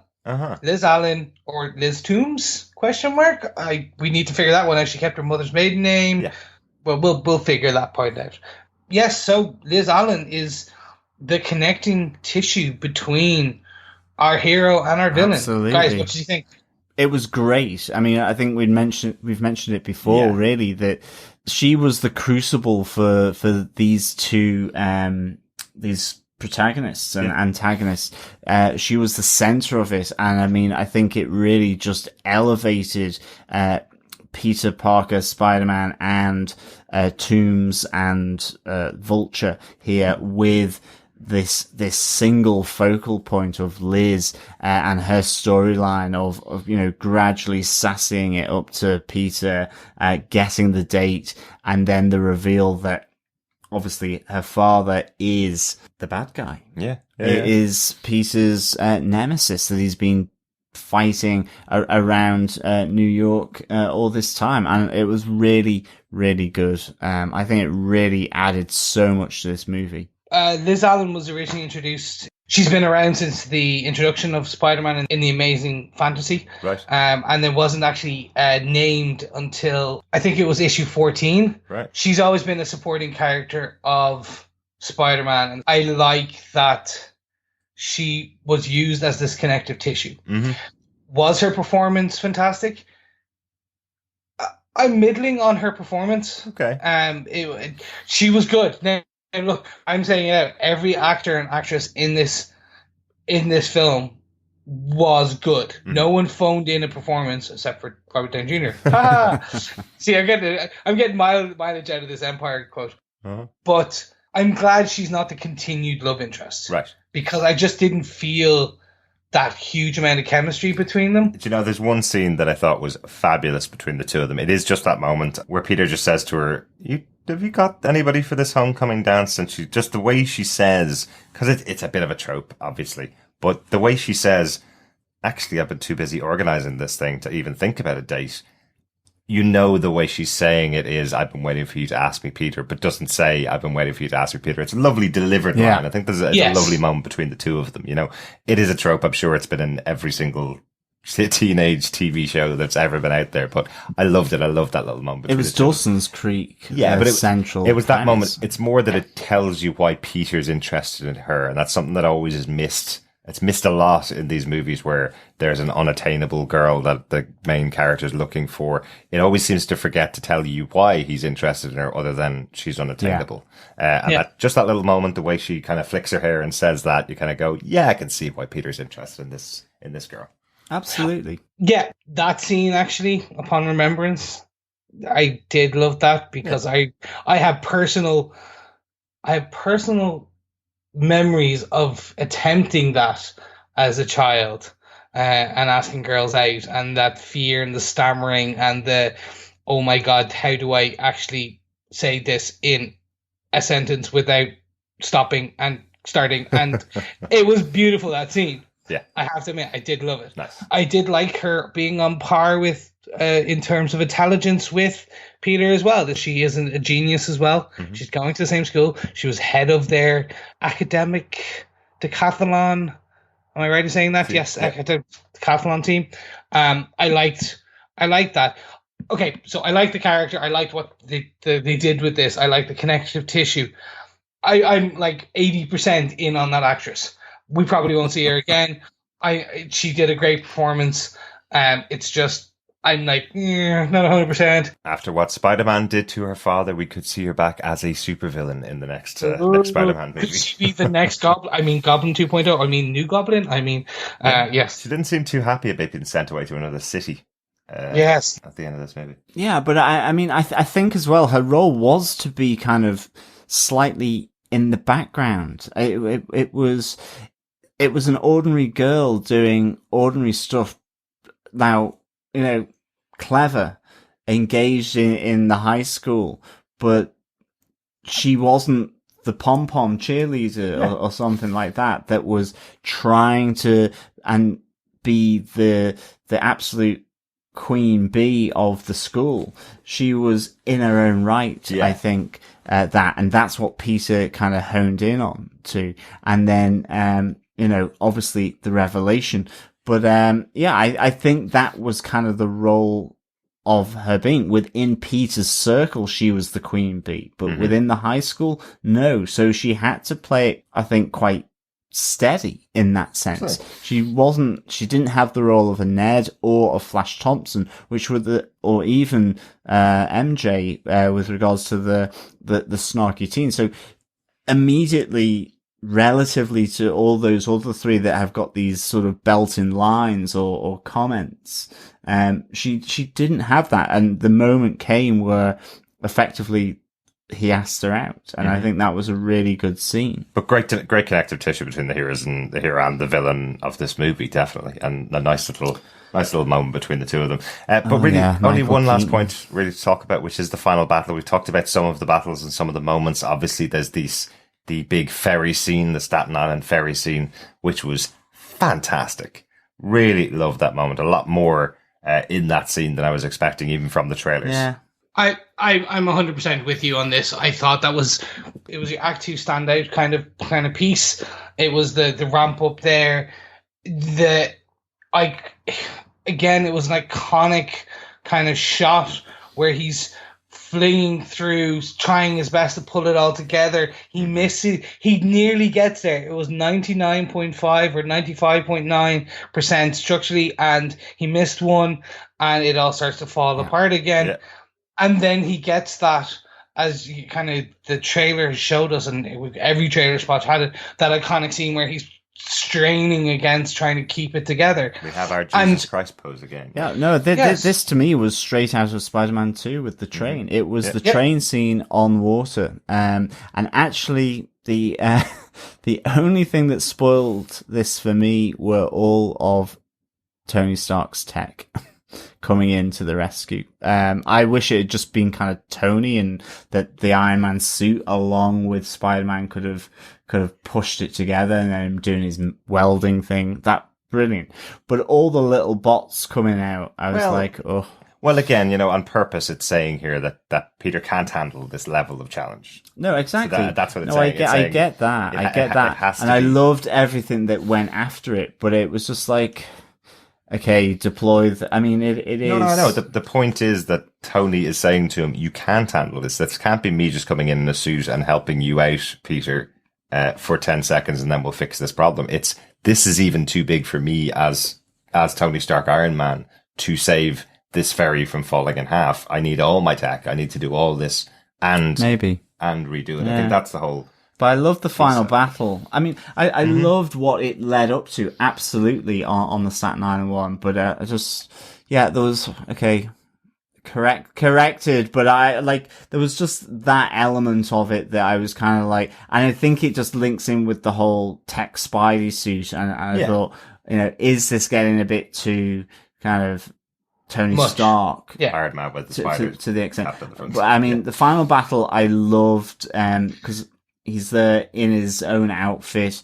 I love, just again, and it just brings that complexity to the hero and the villain here, Spider-Man and Vulture, where, he goes to rescue him, and it sort of reflects back the fact that the Vulture had left him under the collapsed warehouse, with that iconic scene where Spider-Man goes back to save Adrian Toomes. I really enjoyed it. Okay, so I want to break this down very quickly, this final battle. So we had the first part, which was in the warehouse, and we had Spider-Man in his, I'm going to call it Ben Reilly, early, like Scarlet Spider style duds with the hoodie. He had him confront Toomes, and you have this soliloquy delivered by Michael Keaton, kind of talking about, if you don't back off, I'm going to kill your family. I'm going to kill everyone you love. I'm going to take them and take everything you love away from you. And that build up where Peter is trying to kind of go, no way, blah, blah, I've got you dead to rights, yada, yada, yada. And I thought it was waiting for like Shocker or more people, obviously not Shocker, sorry, but someone else to come in or something else to happen. And I thought that was the worst ending ever. And we get the Vulture wings coming in and Brilliant. destroying I thought it was a nice build up to the beginning. Yeah, I really enjoyed actually. Just again, it's the youthful confidence of Spider-Man, where he's like, the wings didn't even touch me, and Adrian Toomes just turns around and goes, "I wasn't aiming for you," as all the columns collapse on him. Really, really good. Great start to this kind of final battle sequence. And then that image of the Vulture coming down on the Stark plane and his claws screeching across the top of the plane towards Batman, Jeebus, towards Spider-Man, I thought was really awesome. Yeah. No. Biggest Marvel faux pas ever. It's okay. Since you guys do record a Gotham TV podcast, and since it is Michael Keaton, I'll let you away with it. There you go. A nice plug, by the way. Hey, see? Thank you. But yeah, I kind of agree. The taking this to the plane, I thought this was fantastic. We knew there was going to be a plane scene. Yes. I thought it was going to be just what we had seen in the trailers, which is him kind of pulling it and kind of arcing it away from the towers in Queens. Trying to kind of avoid the explosion. This part 2 of the battle was fantastic. We had Spider-Man in the air with just webs, without his parachute, without anything. This was Spider-Man trying to save the day. And absolutely.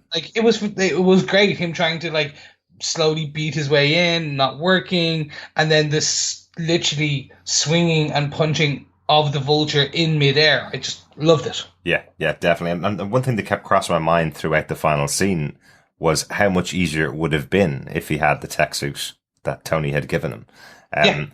I love that it was difficult. That's the whole point. That's the whole point of Spider-Man's life, of Peter Parker's life. It's always difficult. There's always a bit of an uphill struggle. So I like that he didn't get the suit back before his final battle. It's something that's delivered to him at the end of the film. For next time, you can use this. But I love that he's using his own wits. He's using his own way of doing things in this final battle. I thought it was the perfect way to play it. And as you say, the fact that he saves Adrian Toomes at the end of it, he could have let him get away. He could have let him let the explosion kill Adrian Toomes. He actually shouts after him, trying to save him, just like he does with everybody else. Yeah, absolutely. Little moment for Peter. So yeah, that final part. So that's the Act 3 of the final battle was perfect. For me, that encapsulates what Spider-Man is, and again, Tom Holland gives a beautiful performance in that.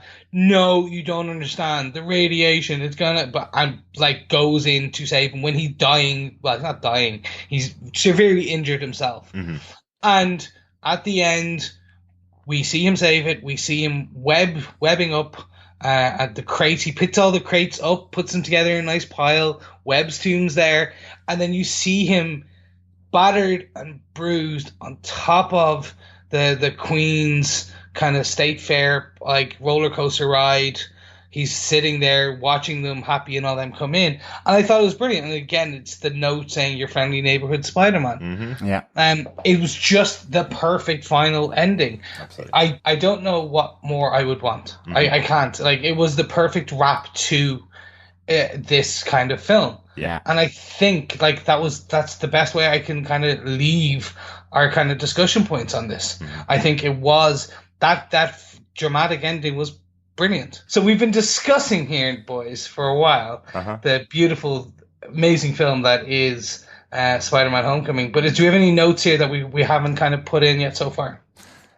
I suppose usually we talk about our post-credit scenes. We did talk about the main post-credit scene while we were talking earlier on about Scorpion meeting up with Vulture at the end of the movie. But we also get our comedy post-credit scene. Absolutely. Something that traditionally, John, you've not been generally quite happy with. No, but I loved it in this. That's exactly what I was going to say. It's this. We are made wait till the final post-credit scene, as Marvel always put out before their movies come out. A Marvel fan doesn't leave the cinema until after the credits. So we all sat there waiting for the post-credit scene, and our post-credit scene is the wonderful Steve Rogers, Captain America, public service announcement that waiting is difficult, but patience is important, kids. And I loved it. Yeah, really good. What do you think, Chris? I was a fan. I loved these PSA, the moments throughout kind of spattered throughout the film. Absolutely. Like the bit in the gym where the gym teacher's standing on the wrong side, and he kind of delivers I think he's a war criminal now. That was just, I was like, Brilliant. this is perfect. He's in his original Captain America, Avengers film It's uniform. Avengers 1, yeah. Yeah, so we can see that it's probably filmed around that time. So it just, it was this, and the ending, it was beautiful. It was great. And obviously, after something as serious as Civil War, where, Captain America didn't really crack a smile in Civil War, it's kind of nice to see the fun Captain America back. I love this idea that he went from 1940s, where he was doing these kind of public service announcements around the world to get people to support the war effort. And now he gets into the future, and they make him do all of these public service announcements for the kids who are growing up in a tough society now. Kids, what's it again? Kids, I know all about being cool. I was frozen for 40 years. Brilliant moment for Steve. But he is definitely really cool. We have Pepper Potts as well. We do. Yes. Not in a post-credit scene, but she shows up to announce. Announce that Spider-Man is joining the Avengers, but then once presumably again, totally lets her down. Yeah. And one thing I was confused about, are they going to announce their engagement? No. Because it seems like he was walking in going, "Oh, we're going to do this." I just thought it was quite funny. No, it was hilarious, but Potts was effectively going, I can think of a million better things to announce than our spur of the moment engagement when you haven't even asked me to marry you, Tony, was basically what she said. I was really surprised to see Pepper Potts in here. It made total sense to have that character in there, because obviously this is kind of extending the family of the Starks by bringing in Spider-Man a little bit. So of course you're going to have Pepper Potts in there. It makes much more sense to have her here than have her following Tony round when he's on his adventures with the Avengers. Sorry. So I liked that they did include her in the scene. I think it was a cool choice. Yeah, and I'm glad to have her back. I'm glad to have Gwyneth Paltrow back as Pepper Potts. It was, for me, happy. There's also Thor's belt, meow meow. Meow meow. Magic Gorge. What I thought was interesting about this, yes, Thor's power belt is mentioned in a really funny way where Happy can't pronounce the name of it. It is difficult. Look it up. It is Megan Jord, something like that. Look it up. The only reason I wanted to reference it in our notes was because it actually is very important in Ragnarok, in the comic books, in the storyline about Ragnarok. Odin uses this power belt of Thor's to divert Ragnarok, to stop Ragnarok from happening. The next movie in the Marvel Cinematic Universe is Thor Ragnarok. So I thought it was quite interesting. I just referenced the belt of Thor, knowing that some of us would look it up on Wikipedia. There you go. Yeah. Saved you a bit of Googling time. Yeah. Now, this is one that, Derek, I think you're going to enjoy. We have our S.H.I.E.L.D. Howling Commandos Easter egg in this film. Okay, so we had Kenneth Choi was cast in this film as the principal. And I remember when the casting happened, a lot of people went, "Oh, but he's already been in the MCU. Mm-hmm. 40, 60 years ago. How's this going to work?" We all thought it was kind of the Woodard being cast in Luke Cage Civil War mishap again.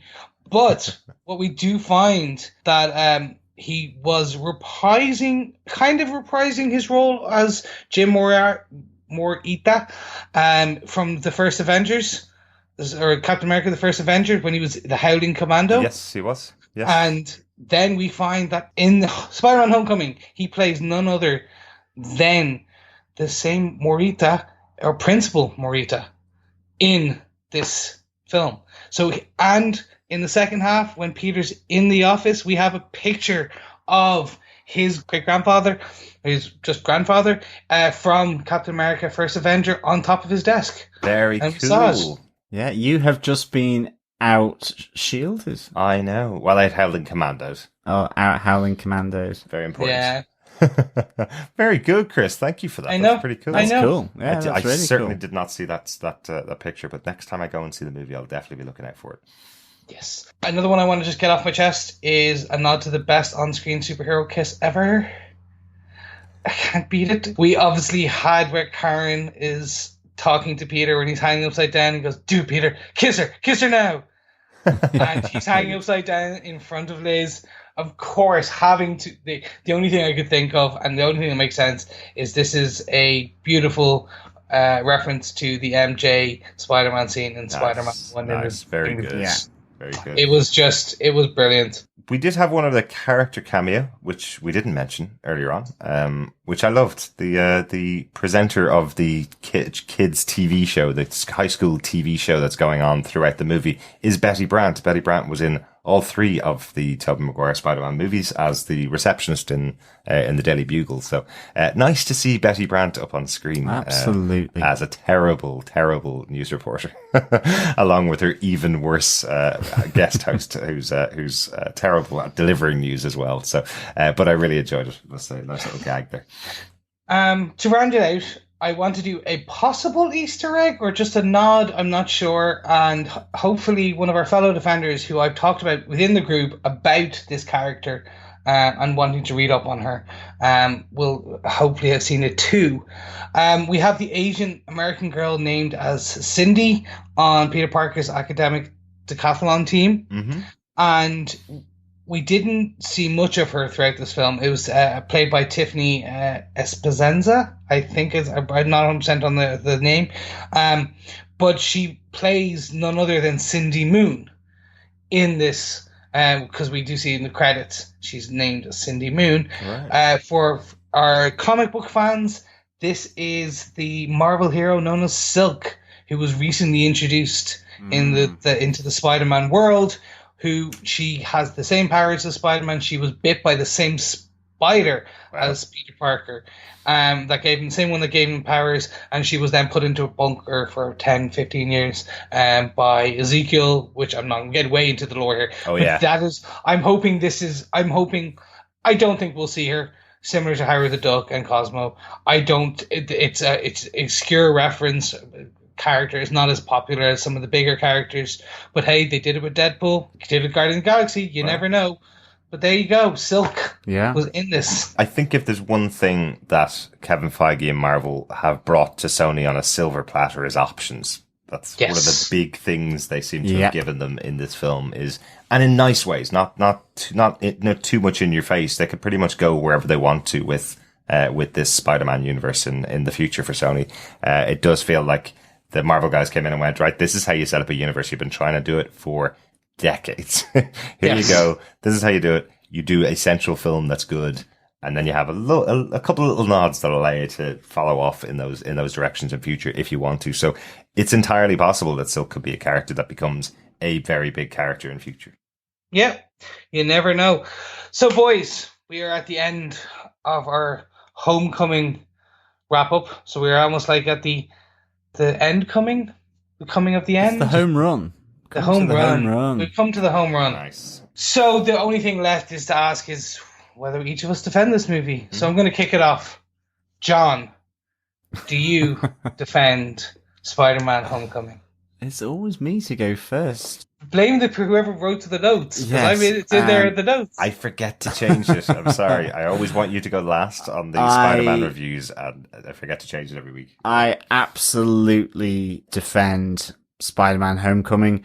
I would give this a top 4.5 egg-laying Spider-Man out of 5. Nice. Yeah, I really enjoyed this. For me, I think Tom Holland really knocks it out of the park playing Peter Parker and Spider-Man. And I think to that you have, Michael Keaton here as Vulture. I thought really good how that all came together around Liz and around the Homecoming event.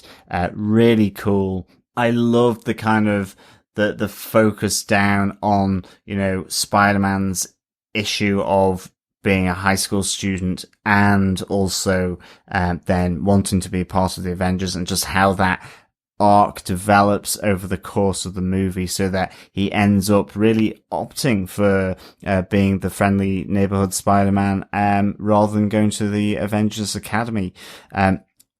loads of great supporting characters in here as well. Absolutely adored Ned. Great character. Loved him. My rating is homage to Ned. And I think Flash, Donald Glover there as Aaron Davis as well. Absolutely loved it. Loved the final battle. There's so much I really loved. And I think this really shows, with many characters come many responsibilities. And I think this was knocked out of the park. At the end of the day, there's a lot of villains there. Yes, they're supporting. A lot of villains. Shocker 1, Shocker 2, Scorpion, Vulture, the Tinkerer, plus all the students in high school, plus Tony Stark, plus Happy Hogan, So, you can have a lot of characters in a movie, and if it's done well, it works as an ensemble cast without dimming the lights of Tom Holland as Spider-Man or Michael Keaton as Vulture. I really absolutely loved this movie for what it did. Not on the nose, loads of Easter eggs, and a great storyline set in a way that I think feels right for this sort of reboot of Spider-Man, really, which is in high school. So I can't wait to see Jamie Bell come back as Spider-Man. Sorry, I mean Tom Holland as Spider-Man. I still think he looks like Jamie Bell. I can't wait for him to come back, see what he does next, both in the Marvel Sonyverse and also in the MCU in terms of the Infinity Wars. Mm-hmm. And to be honest, I'm going to get a Doc Strange in here because I would love to see him team up with Doc Strange as well. I absolutely adore those cartoons of those two together because I do love the, slightly older mannerisms of Strange with the youthful exuberance of Spider-Man. I think that's another great little pairing. Yeah, very cool. You referenced Jamie Bell is obviously because Tom Holland started his career out in Billy Elliot, right? And he did. He certainly did on the boards, dancing away as Billy Elliot. Yeah, very cool. In the West End. So, on that note, Derek, do you defend Spider-Man: Homecoming? How far have we come from Spider-Man 3? I know. The way we're recording this, we're one night after the other here, and we all rounded on Spider-Man 3, pretty much the death knell in the coffin of the Spider-Man franchise. It was resurrected with a trailer for Amazing Spider-Man and another trailer for Amazing Spider-Man 2 that got us really hyped for what those films could deliver. This film came along and we will talk about those films in the future, but this film came along, had a trailer that hyped us for it, a cameo appearance of the character in Civil War that hyped us for it. I didn't want to be hyped for this movie. I didn't want to overhype myself. I didn't want to oversell myself, hoping that this would be the Spider-Man movie that finally got rid of those previous three that I didn't particularly like. It totally did everything I wanted for this character. It was absolutely brilliant. Really, really enjoyed it. Highly defend it. I'll be back watching this again very soon in the cinema. It's worthy of my time and worthy of my money to spend it again and watch it a number of more times. It was really enjoyable. Loved what they did. Loved the nods. Loved how grounded it was within the MCU without being bashing you over the head with, don't worry, this is the MCU. This is the MCU. It was very much, he has his own cast of characters and it's also set in the universe. Very similar to what we cover on a week-to-week basis on our Defenders podcasts, where they feel like members of the MCU, but they are still telling their own story. So this felt like the right kind of impulse for the character. So I highly defend this movie. This is one of the tops for me. And so, Chris, do you defend Spider-Man: Homecoming? I don't. What am I saying? Okay, guys. I said this briefly before we started recording. This, for me, is the best edition, version, film, everything of Spider-Man. They have hit the nail on the head in so much, adding the John Hughes elements, adding the nods to kind of nods to other films, nods to the cinematic universe, adding so much of this. It just is perfect. Like I would give this a perfect 5 out of 5 if I could, 4.9 if you will.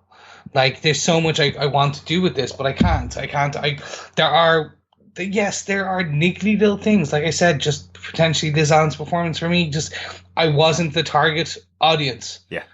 I was just. I put maybe if she was cast as MJ, or cast as Gwen, if it was Gwen Stacy, maybe it would have just because the Liz Allen character never really had an affinity to me for the animated show or anything like that. Like, yeah, I don't know. Just, but that's it. I tried to find elements I didn't like. There's nothing for me, and I know I'm hugely biased. But Derek, I'm in the same boat as you. The best nod of appreciation I can give to a writer, director, a film is to go see it again in the cinema. Like to spend my money and go and see it a second time, a third time. I will go see this a second time and a third time if I can. Yeah, definitely a second time. I will buy this on Blu-ray the day it comes out. I have stopped buying a lot of Blu-rays unless it's something I know that I want to rewatch once every year or 2 years. I want to see in 4K. I want to just sit there and feel this universe wrap around me. And this will be it. Like, I go back to a lot of the MCU films once every couple of years, but this will be one I know that I will see before Infinity War. I'll rewatch this. Right. Before Infinity Part 2, I'll watch this. Before Homecoming 2, I'll rewatch this. That's how I have to kind of be, because this delivery of Peter Parker by Tom Holland, like that scene from like Spider-Man, the Amazing Spider-Man 33, like the Ditko one, that has always been one of my iconic memories of Spider-Man and reading Spider-Man, and it was brought to life beautifully. Absolutely. By Tom Holland. And he is Spider-Man to me. He is the perfect teenager that it was Spider-Man that got me interested in this character. Yeah. And he's even as the amount of training this man went through. Like there are videos online of him consistently learning to jump and spin and kick and everything. And John Bernthal, the Punisher from Netflix, like him working with him on another film and then trying to get him in the Spider-Man, vice versa for Punisher, and like two of them sparring with each other. The quips he makes in real life is just, he is the embodiment of a nerdy Peter Parker. We just don't know. I don't know if he's a genius. That's the only thing I could have against Tom Holland. Are you a genius? He's not at all. He said he's not a smart man. Okay, well then he can play a smart man very well. Yes. The cast of characters, the villain, like again, this is one of my top villains now in the MCU. This is actually my top villain in the MCU, and it is the best Spider-Man film to date, in my opinion. And I will go on record as saying I loved Iron Man 1. I've named my top 3 in previous podcasts as Iron Man 1, Doc Strange nudged in there, and then we had Civil War. One of them is going to have to drop out. I don't know which one, but Spider-Man is in that top 3, almost top spot for me, because of my affinity to the character and my love, but also the delivery and the photography and the character development and everything that we saw in this. This is next year. If we can get this for every solo character going forward, I like if Black Panther is as good as this, I'm gonna be happy. If if they do what they did to Spider-Man with Captain Marvel in 2019, I can't remember the release date for Captain Marvel, that I'm done. This is perfect. They figured out the formula. It took a few films, but they figured out the formula.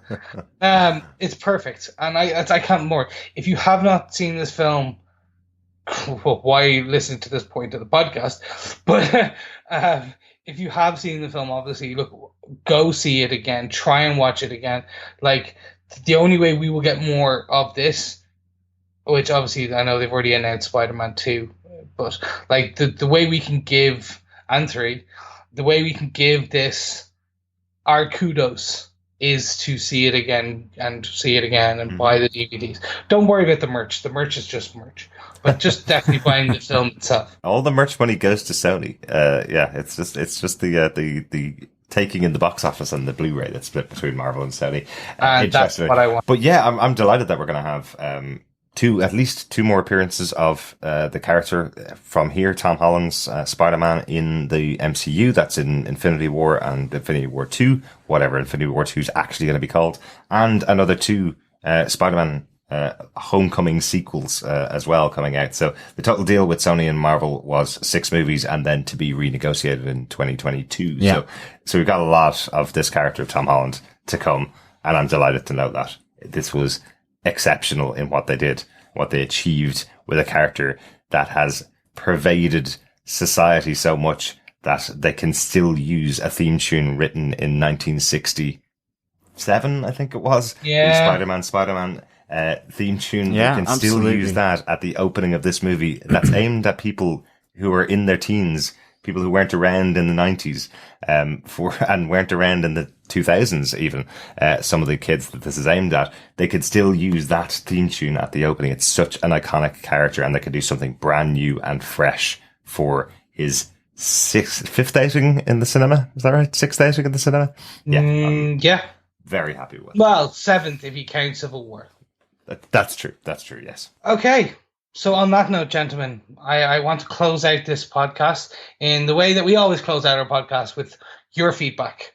We want to hear from you, be it on your docile tones, as John said at the beginning, by going over to DefendersTVPodcast.com and leaving us an audio voicemail so we can actually insert your voice directly into this podcast.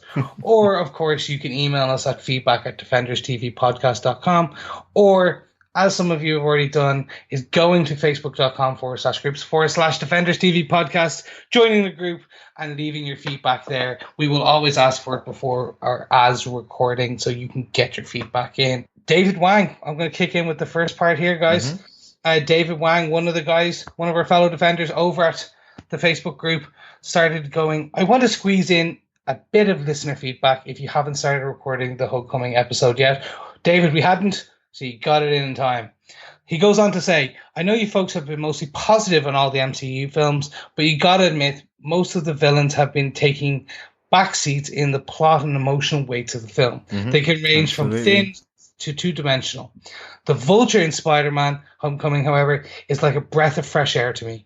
His character is very, very rounded and his plan down to earth. And almost to showcase that in a very visible manner, remember how in the past the actor's name of the villains, from Tom Hiddleston to Mads Mikkelsen, has been relegated to the back of the credits in the with and part, while big characters like the female love interests get pushed much closer to the front and the leading man. This time I was very happy to see Michael Keaton's name come right after Tom Holland's. Interesting. Very interesting, and completely agree with you, David. I think, as we discussed on the podcast, Michael Keaton here is great in this role. A great counterpoint to Tom Holland's Spider-Man and Peter Parker.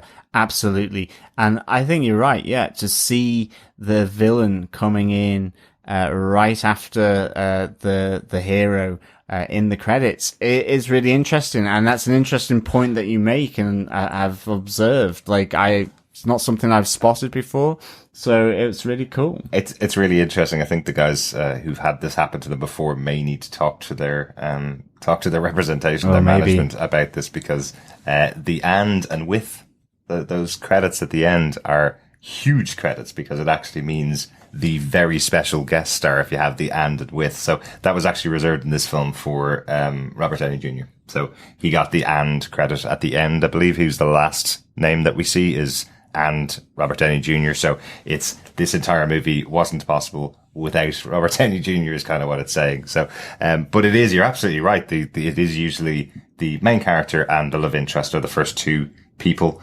and then you have your and is usually the villain at the end of the film. So that's quite interesting point to see that Michael Keaton's taken that position up at the start. It's quite cool though. Yeah.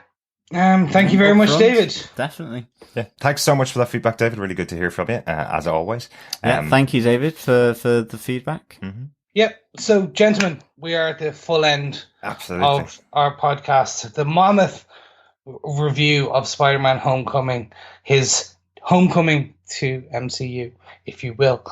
Of course, listeners, fellow Defenders and fellow webheads, please subscribe to us at defenderstvpodcast.com/iTunes or on any good or evil or web swinging podcast catcher that you can. Please leave reviews, rate us, share if you know people who want to listen to this beautiful deep dive into the MC universe. Please tell your friends. Of course, join us on Facebook and check us out on Twitter, etc. We'll be back for Amazing Spider-Man movies, the Garfield era, if we will, this Garfield verse, as we continue our Summer of Spidey retrospective. But of course, that will all lead to The Defenders on August 18th. And of course, we want you to be with us on the day and date it launches, because Absolutely. we will be releasing our views on that show because, well, basically that's what we are here for, because we are the Defenders TV podcast. So I've been one of your hosts, Chris. Thank you very much for joining us. Thanks so much for joining us. We'll talk to you again next time. Absolutely. I'm off to lay some eggs whilst eating some lasagna. Thank you so much for joining us as always, and we'll speak with you next time. John, you forgot your army of spiders. My army of spiders, they're in the taxi on the way. Good. Absolutely. Bye. All right. See you now. Bye.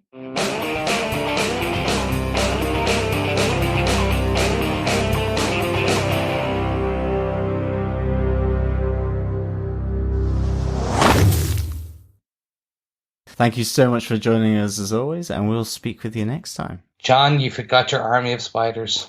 Oh, yes. Ta-ta for now, gentlemen. Ta-ta. They're coming out of my wound. What the hell? They're like bursting out, it's the lay eggs under the skin. Anyway, I won't say that. No, they're in the taxi. They're in the taxi on their way. Say that again. Oh, sorry. My spider of armies. God.